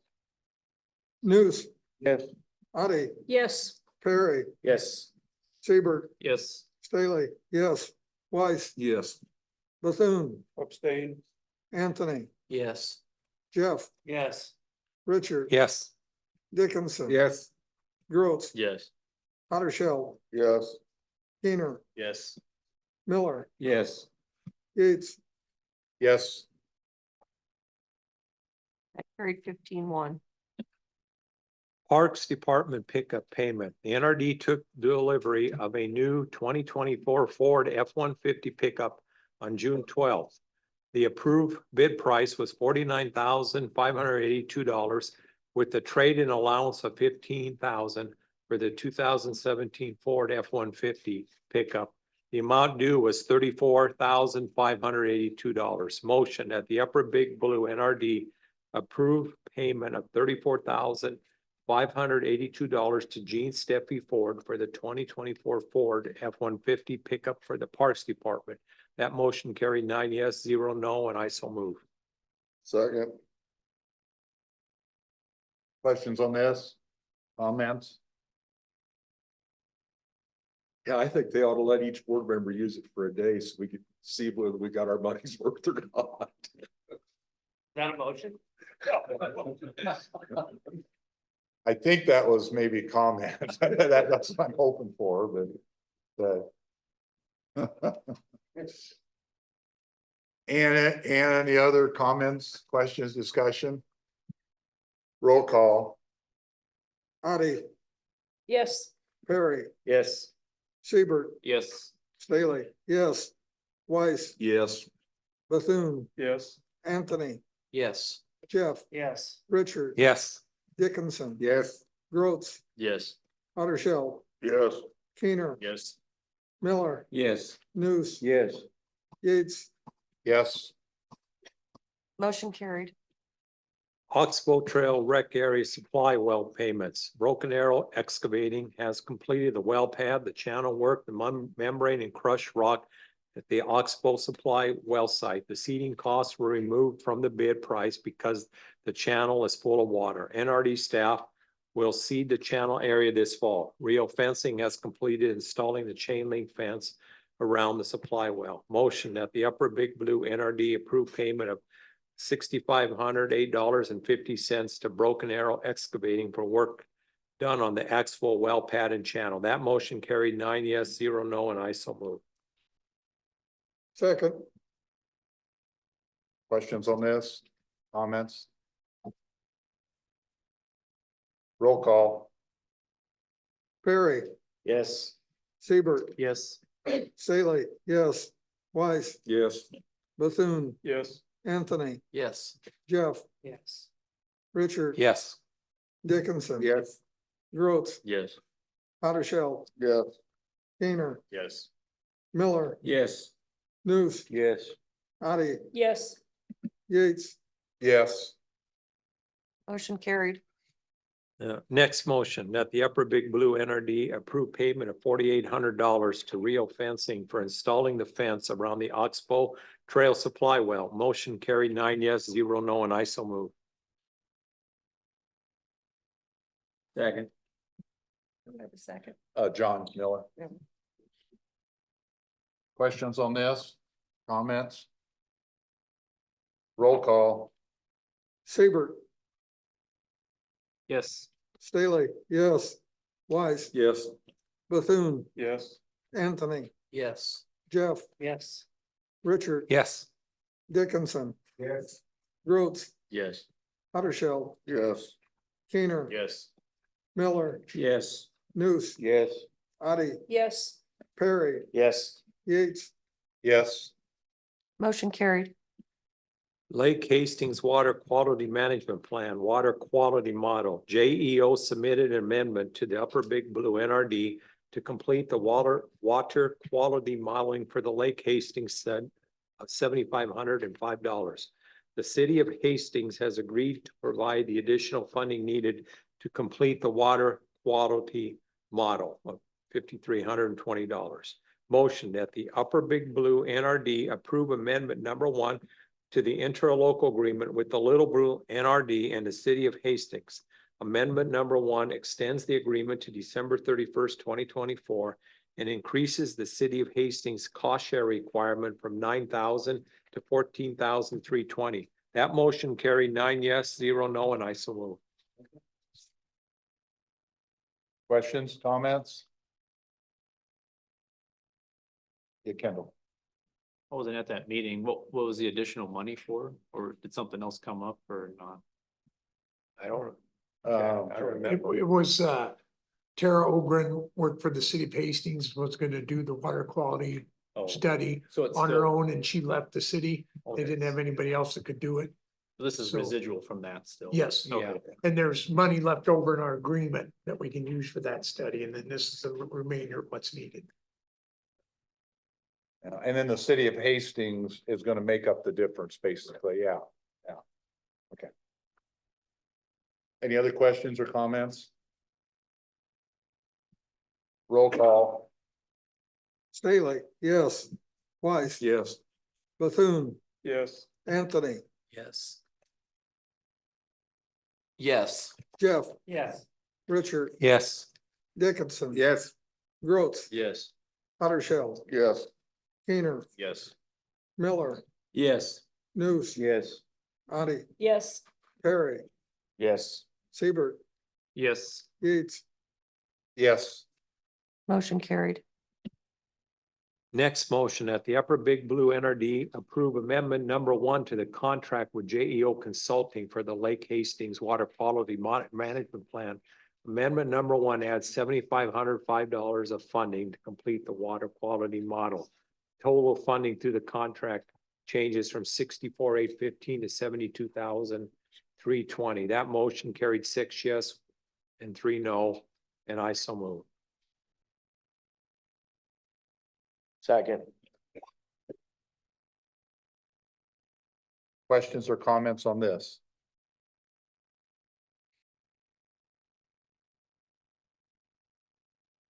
Roll call. Weiss, Yes. No, excuse me, no. Bethune, Yes. Anthony, Yes. Jeff, Yes. Richard, Yes. Dickinson, Yes. Grotz, Yes.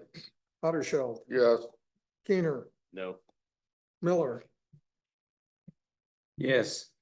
Nuss, No. Otte, Yes. Perry, Yes. Siebert. Yep. Stahly, yes. Yates, No. That carried 12-4.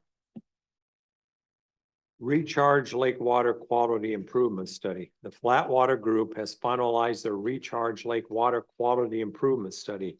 The next steps would be for the NRD to select implementation projects and apply for a grant funding.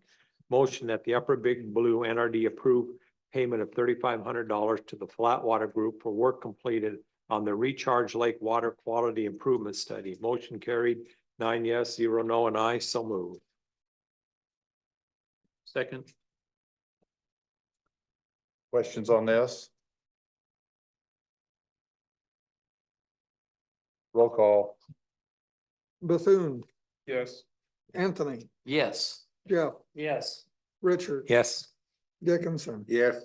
Grotz, Yes. Houdersheldt, Yes. Kuehner, Yes.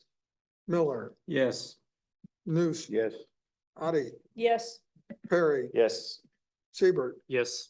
Stahly, yes. Weiss, Yes. Yates, Yes. Motion carried.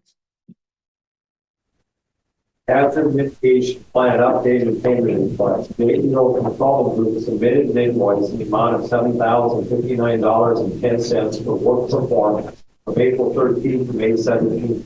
The Nebraska Emergency Management Agency shares 75% or $52.94. The Upper Big Blue NRD, Hamilton County, Seward County, and York County will each pay 6.25% or $441 and some change. The Upper Big Blue NRD will invoice the other agencies accordingly. The second round of public meetings are held June 3rd at 2 p.m. in North, 7 p.m. in Seward, and June 5th at 7 p.m. in Aurora.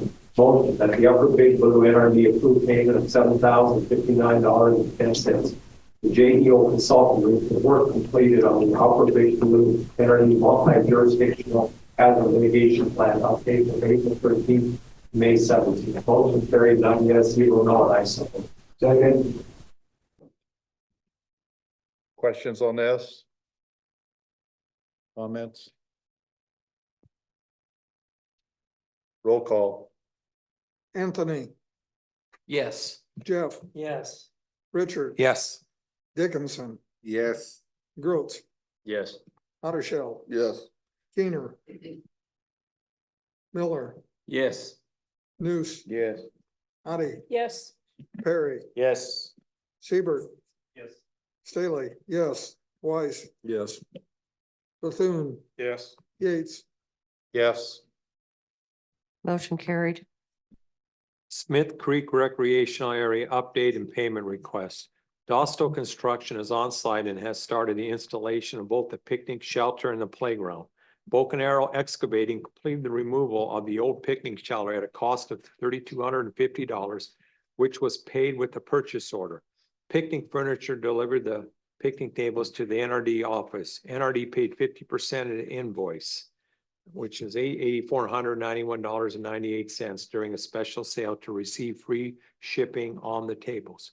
Motion that the Upper Big Blue NRD approve payment of $8,491.98 to Picnic Furniture for the remaining 50% of the purchase of 13 picnic tables.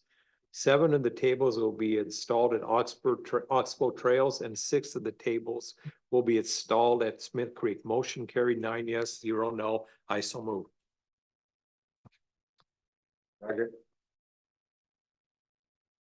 Questions? Comments? Roll call. Jeff, Yes. Richard, Yes. Dickinson, Yes. Grotz, Yes. Houdersheldt, Yes. Kuehner, Yes. Miller, Yes. Nuss, Otte, Yes. Perry, Yes. Siebert, Yes. Stahly, yes. Weiss, Yes. Bethune, Yes. Anthony, Yes. Yates, Yes. Motion carried. Fiscal year 2025 draft budget. Staff presented second draft budgets for the Projects Committee and the Forestry and Parks Department. The committee recommended the following changes to the budget. Additional changes can be considered following consolidation of budgets. Projects Department budget. Land treatment, increased proposed land treatment funding to $275,000. Intergovernmental cost share, add 15,000 for Staplehurst drainage assistance. Machinery and equipment, include cost of purchasing a shredder for the skid steer rather than renting. Parks and Forestry Department budget, special projects, add $2,036.08 to executive travel grant funds for payments to landowners. Rent expense, check on shredder purchase as discussed in projects and possibly eliminate rental costs if purchased. Motion. Richard, we don't need that Okay, motion. well, the motion carried on the execs. Okay. Yeah, okay. Gotcha. Okay. Discussion and no action items, private dance program, you can read that. Overland Trail, vault, restroom update. You guys can read that. Warning sirens update. NEMA was on June 3rd. Langworthy, Ryan Miller update. As far as I know, that's all over with. We received our money from their trust. Land treatment program, consider approval for additional practices. Staff presented suggestions for additions to the land treatment program, including approval renozzling to their land treatment practices. Staff also printed suggestions for adding practices and or approving funding opportunities for the target areas of Beaver Creek watershed. Suggested included increasing the percentage and maximum funding for land treatment projects located in the very high risk and high risk areas of the entire Beaver Creek watershed. Staff also suggested increasing the NRD buffer strip payment for areas located in Recharge Lake watershed and discuss funding for the proposed alfalfa conversion program through the cover crop program. No action is recommended by the committee. Staff will investigate land treatment cost share programs offered by NRDs. And I don't know, I don't have any additional information except I did my best to get us home before June 21st. Thank you. Thank you, Richard. Okay, so we'll move on to the executive committee report. Bill. The executive committee met at 9:15 PM on Thursday, June 13th, 2024 at the NRD office in York. Committee members present were Yates, Kuehner, Stahly, Dickinson, Bethune, Bohaty, Miller, and Houdersheldt. Board Chair Yates acknowledged that we published the legal notice of the committee meeting on June 4th, 2024 in the York News Times. Yates advised those present that the Open Meeting Act is posted by the entrance to the boardroom. Item A, fiscal year 25 insurance renewal, Cornerstone Insurance Group. Stack worked with Cornerstone Insurance Group to obtain a quote for the fiscal year 25 insurance renewal package. Due to the liability of the district-owned dams, it is difficult to get insurance to quote the complete package. We have one high hazard dam, Hastings Northwest, and 6 significant hazard dams in Dorchester 1A, Dorchester 2A, Larson, Strubing, Recharge Lake, and Oxbow, and 34 low hazard dams that the district owns and maintains. The renewal quote for the district insurance package was presented by Kelly Kadavi and Ben Royal of Cornerstone Insurance Group. The total workers' compensation premium is based on actual payroll, so a payroll audit will be conducted at the end of each fiscal year to determine if any additional premium or refund of premium is due. You can see the chart below. Motion to make payment of $95,532 to the Cornerstone Insurance Group for liability, auto, workers' compensation, fire, and casualty insurance for the fiscal year 25. Motion carried, 7 yes, 0 no, and 1 abstention. Second. Any questions or comments? Yes, Matthew. Do we look at other insurance companies? I know Cornerstone's got a bunch they go through. They're the only, I know did we talk about, this is the only other thing they do. We don't have anybody else really to go to. We have very limited options when it comes to the structures. We've tried in the past. Yes, Mike.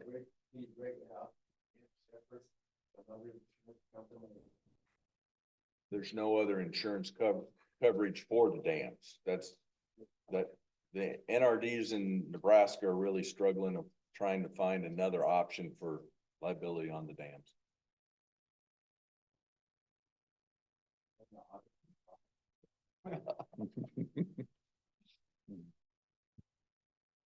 Is there any other questions, comments?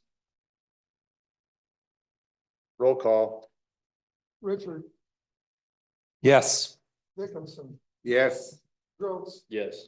Houdersheldt, Yes. Kuehner, Yes. Miller, Abstain. Nuss, Yes. Otte, Yes. Perry, Yes. Siebert, Yes. Stahly, yes, Weiss, Yes. Bethune, Yes. Anthony, Yes. Jeff, Yes. Yates, Yes. That carried 15-1. Item B, compensation structure for legal counsel attending meetings.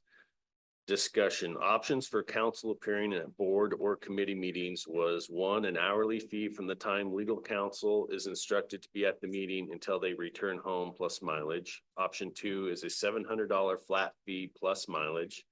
This would cover a board committee meeting of any duration. And option three, hourly charge for time participation in the Zoom conference with no mileage charge. The motion to accept the option of $700 flat fee plus mileage. This fee would cover a board committee meeting of any duration. The motion carried 8 yes, 0 no, and I so move. Second. Any questions on this or comments? Roll call. Dickinson, Yes. Grotz, Yes. Houdersheldt, Yes. Kuehner, Yes. Miller, Yes. Nuss, Yes. Otte, Yes. Perry, Yes. Siebert, Yes. Stahly, yes, Weiss, Yes. Bethune, Yes. Anthony, Yes. Jeff, Yes. Richard, Yes. Yates, Yes. Motion carried. Item C, payment to North Printing and Office Supply for the Blueprint newsletter. An invoice in the amount of $13,749.48 was submitted by North Printing and Office Supply for the spring 2024 edition of the Blueprint newsletter. Motion to approve payment of $13,749.48 to North Printing and Office Supply for the spring 2024 edition of the Blueprint newsletter. The motion carried 8 yes, 0 no, and I so move. Second. Any questions? Comments? Roll call. Grotz, Yes. Houdersheldt, Yes. Kuehner, Yes. Miller, Yes. Nuss, Yes. Otte, Yes. Perry, Yes. Siebert, Yes. Stahly, yes, Weiss, Yes. Bethune, Yes. Anthony, Yes. Jeff, Yes. Richard, Yes. Dickinson, Yes. Yates, Yes. Motion carried. Item D, NRD Shared Services Salary Reimbursement, Lower Big Blue NRD. The Lower Big Blue NRD submitted an invoice in the amount of $7,781.69 for the salary and benefits of the Saline County NRCS Secretary for work performed in fiscal year 24, July 1st, 2023 through June 30th, 2024.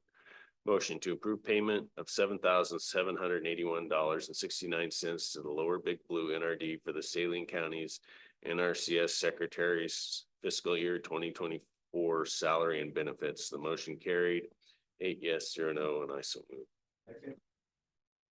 Any questions or comments on this? Roll call. Houdersheldt, Yes. Kuehner, Yes. Miller, Yes. Nuss, Yes. Otte, Yes. Perry, Yes. Siebert, Yes. Stahly, yes, Weiss, Yes. Bethune, Yes. Anthony, Yes. Jeff, Yes. Richard, Yes. Dickinson, Yes. Grotz, Yes. Yates, Yes. Motion carried. The executive committee recommended that the full board consider the general manager's job performance and any salary adjustment at the June 2024 board meeting. The general manager will inform the board of changes to staff wages for fiscal year 2025. I move that the full board conduct the evaluation of the general manager's job performance and salary adjustments in executive session. Second. Roll call. Kuehner, Yes. Miller, Yes. Nuss, Yes. Otte, Yes. Perry, Yes. Siebert, Yes. Stahly, yes, Weiss, Yes. Bethune, Yes. Anthony, Yes. Jeff, Yes. Richard, Yes. Dickinson, Yes. Grotz, Yes. Houdersheldt, Yes. Yates, Yes. Motion carried. Okay, so at this time, Lynn, guys, I'm gonna finish it off, the night off for me.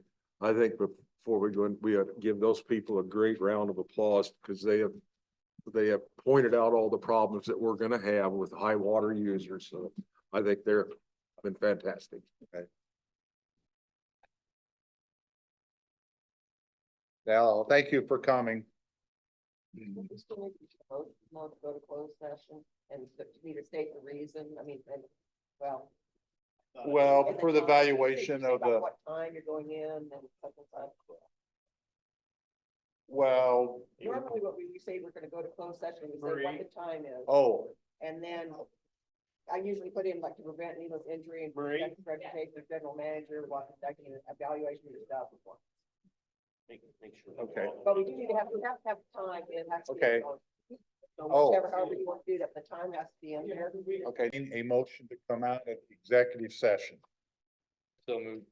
Second. Roll call. Oh, do you need the time in the motion? I already did it. It's 9:30. Yep, I got it written in there. Okay. Miller, Yes. Nuss, Yes. Otte. Yes. Perry, Yes. Siebert, Yes. Stahly, yes, Weiss, Yes. Bethune, Yes. Anthony, Yes. Jeff, Yes. Richard, Yes. Dickinson, Yes. Grotz, Yes. Houdersheldt, Yes. Kuehner, Yes. Yates. Yes. Motion carried. Go ahead, Roger. Yeah, I'd like to make a motion to set the general manager salary at 133,000. Second. You're in the second, Rodney. and you said 133,000. Mm-hmm. Yes. Is there any discussion? Questions? On the motion?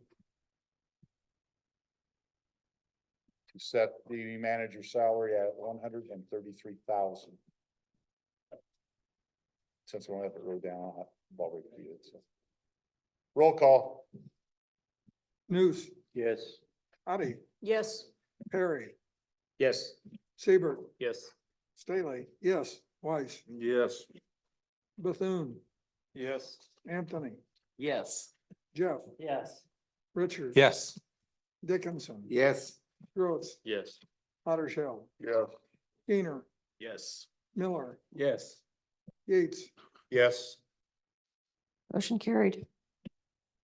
Discussion and no action items, the building maintenance, the headquarter office facility sustained water damage in January.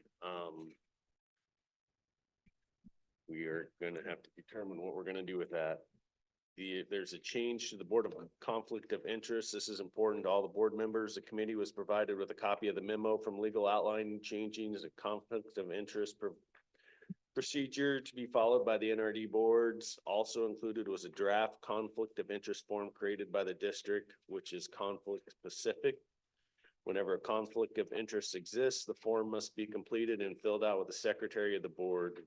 As the discussion or action on the matter progresses, no additional statements need to be filed, so as long as it's the same issue. The director should, however, act throughout the course of this issue in accordance with the guidance. Lynn, have you decided on summer meeting times and their frequencies? Yeah, while we're on that, I was gonna do that, that's from the chairman point, the people that weren't here at the executive committee, and I don't know, there was 4 or 5 of you. I'm looking at, okay. August, September, October, having one meeting for all of the committees on the second Thursday, whatever. And starting a little bit earlier. The people that weren't here, do they have any comment on that? By like there, yeah, but I don't remember, who wasn't here. Oh, what were you here? No, I was. Yeah, yeah. Oh, but would you just come one night and try to do it, Well, we tried this. yeah, I know, We found out that we just get exhausted and tired. yeah, It's good for one meeting. yeah. Well, That's what I'm. okay. Oh, But I understand. yeah, Well, why don't we, I would, I would suggest maybe in August, we ought to try it and just try it. I mean, try it and start, I don't know what time, 6:30, 6? Well, going by about how long the meetings are, we probably need another hour and a half to 2 hours. Well, that'd be a 5:30 start. I don't know. Try it in August, September, and then we're gonna be, November, go back to the date. Yeah. I'm gonna just try one or two and see how it works. You don't have to Yeah. be married to it. That's what I'm leaning for, or toward, but it's trying it, not in July, because I didn't work through this budget deal yet, but, and take an extra meeting in there, but, so. As long as Dave brings good to us. That's what I'm looking at, but it's in August, starting at 5:30, and hopefully we can get out of here by 10. But with all three committees. We didn't talk about that. We have the day meetings, fall and winter, boys start at 9 AM. And usually about 12:30. 12:30, sometimes 1. Yeah, so, Before you have the learning center. yeah. But that's what I would like to try. I just want, put some input, but for somebody that wasn't here the other night, so. Second Thursday. Yeah, the second Thursday at 5:30, we'll try to do all three committee meetings for August and September and maybe October. And then November, we go to days usually, so, okay. All right, Lynn will let you know. Okay, go ahead. Date change for the July committee board meetings. This is important because this isn't gonna follow our normal schedule is water and projects, July 11th, 2024. Executive, July 18th, 2024. Board is July 25th, 2024. Item J, public relations. This year's board tour is gonna be August 28th. And we've all seen the fiscal year draft 25 budgets. Dave, personnel report. Yeah, for those that weren't here on last Thursday, Drew Tinbensel has agreed to come back as our project engineer technician. So he will be our engineering technician. He started May 31st. We are still looking to fill the forestry and maintenance position. I have received 0 applications for that. So that's going to be a little hard to find. Crystal and I are going to Lincoln tomorrow and meeting with the Nebraska Forestry Service to see whether we could advertise in different ways, different locations, just get some advice from them. Water resource technicians, we still have 2 to be filled on those too. That's all I have. Item N is our investments. You can see the attached list and all the additional meetings coming up throughout the year. The executive committee adjourned at 10:10 PM, and that concludes my report. Okay, thank you very much, Bill. Mr. Chairman. Oh, yeah. Maybe I didn't hear right, but I believe the board tour is the 23rd of August, not the whatever you said, whatever I heard. 28th on here. It's the 23rd. Okay. All right. Oh, Good, then I gotta participate. Now you're getting cooked. okay. Thank you for pointing that out. Okay, now we'll move on to the financial statement and approval of bills. Everybody should have a copy there. Yeah, in your pack, you'll have the balance sheet and then the expenditures to be paid in May. I'll try and answer any questions that you may have.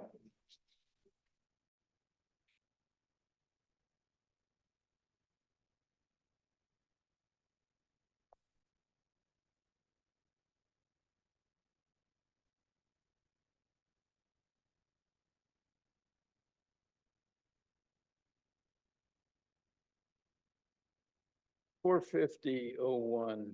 This is very, very minor, but do we always run waters through the fire protection system that we have to pay for?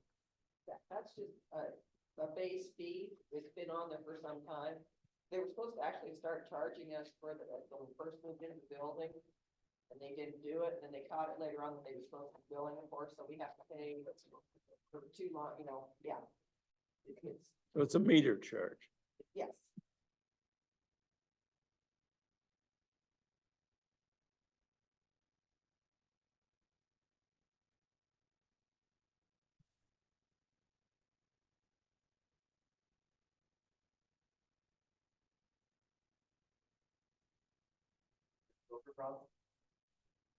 Yes. We have a heck of a gopher problem. We're trying to eliminate our gopher problem. Oh, they're here on this, or property, okay.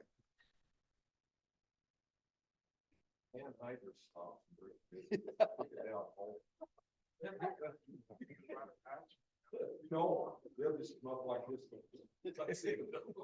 Motion to approve the financial statement. I don't want to put word. Oh, okay, that's what I was, yeah. Okay, and we had a second. Who seconded? It was Jeff. Okay, thank you. Okay. Is there any questions or comments? Before we vote. Roll call. Otte, Yes. Perry, Yes. Siebert, Yes. Stahly, yes. Weiss, Yes. Bethune, Yes. Anthony, Yes. Jeff, Yes. Richard, Yes. Dickinson, Yes. Grotz, Yes. Houdersheldt, Yes. Kuehner, Yes. Miller, Yes. Nuss, Yes. Yates, Yes. Motion carried. Okay, the NRCS report.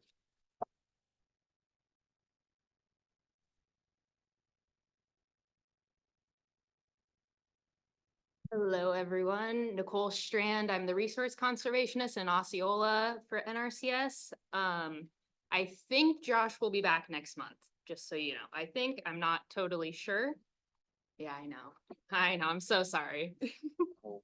I thought maybe he might get hired, No, higher up or something, you know, and we never see him again. But he's assured me he's coming back. Okay. So right now in our offices, like Jacob mentioned earlier, we're working on obligating our RCPP contracts for the year. Those are all, well, most of those are set to start this fall. We also have written 49 EQIP contracts up to date this year. We still have a few left to finish writing. And we're all wrapped up with our highly erodible land and wetland compliance reviews for the year. Let's see, Emily McNaught is our new soil conservationist in Osceola. She started Monday, so she's real fresh. And then I've been telling you the last 2 months that Aurora also is getting a new soil conservationist, and some unfortunate circumstances happened and she declined the job a week before she was set to start. So we're hiring it again.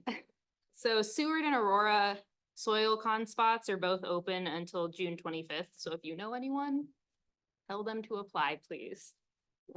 But that's all I have for now. Does anyone have any questions? no questions? You know, but we make her sit here all this time, and so, you know, we should go. Yeah, I messed up last month. I don't know. Yeah. Oh, you don't. We'll I asked her, we'll but if she wanted to get moved up. Yeah, on the we'll agenda. stay the whole meeting anyway, so. Okay, so, okay, well, thank you very much. Okay, the NARD report. Paul. Okay.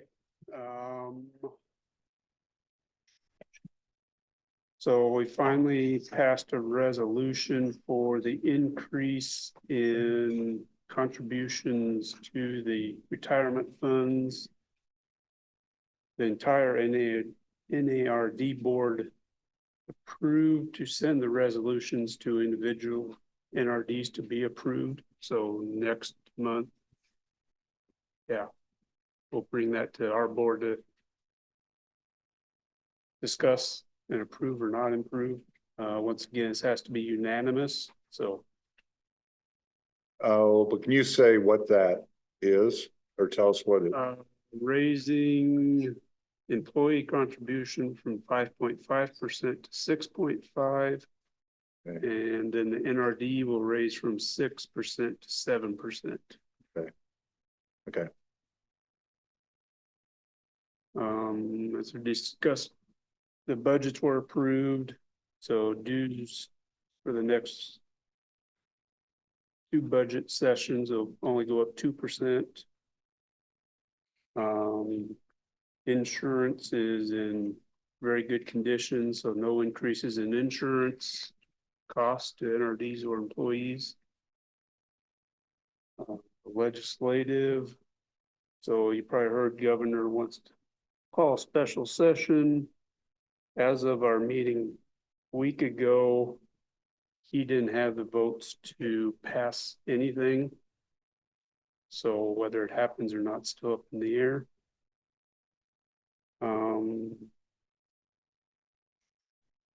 Deadlines for resolutions in the September conference. We set the deadline for that for August 16th. Tree program, tree sales were up 62,000 trees this last year. It's good.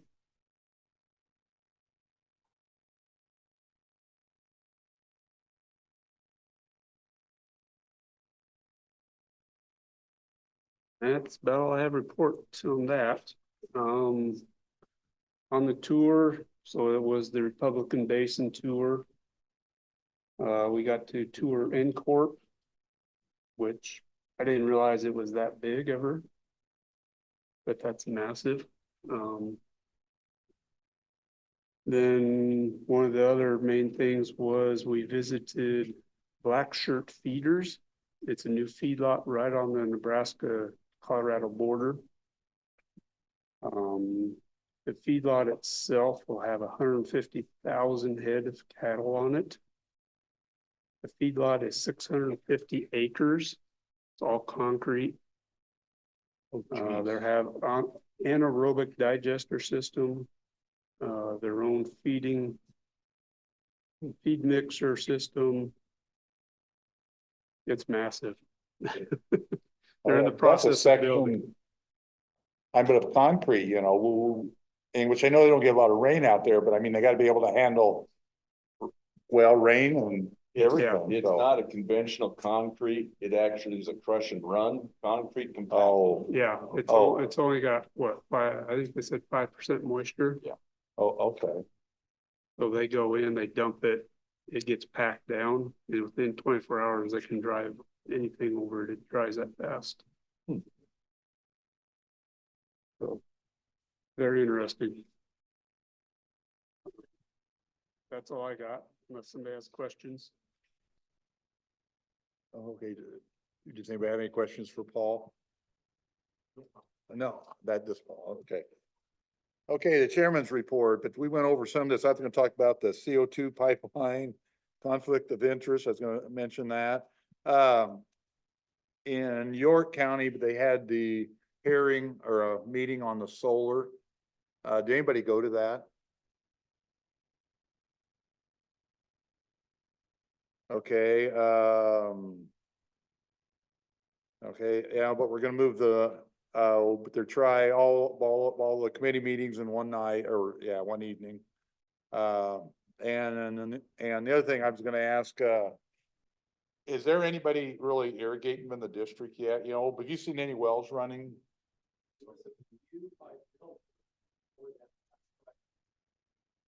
Oh, okay.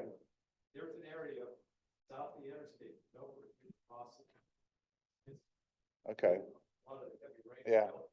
You'll see right now in that area, they miss every time we get a shower. Okay, okay. Okay, but I'm just curious more than anything. Yeah.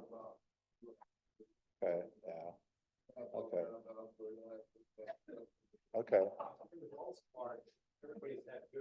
Yeah, well, relatively good timing range, you know, I don't know, but if we can get, I don't know, pick up a good rain or one in July and August, boy, it's got to cut the pumping down and help the water table, you know, and that was everything I had on my list. Does any of the directors have anything they would like to mention?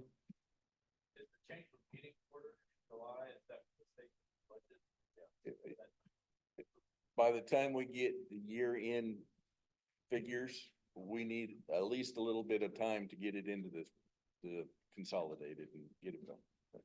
Okay, okay. So, Motion to adjourn. all those in favor say aye. Opposed?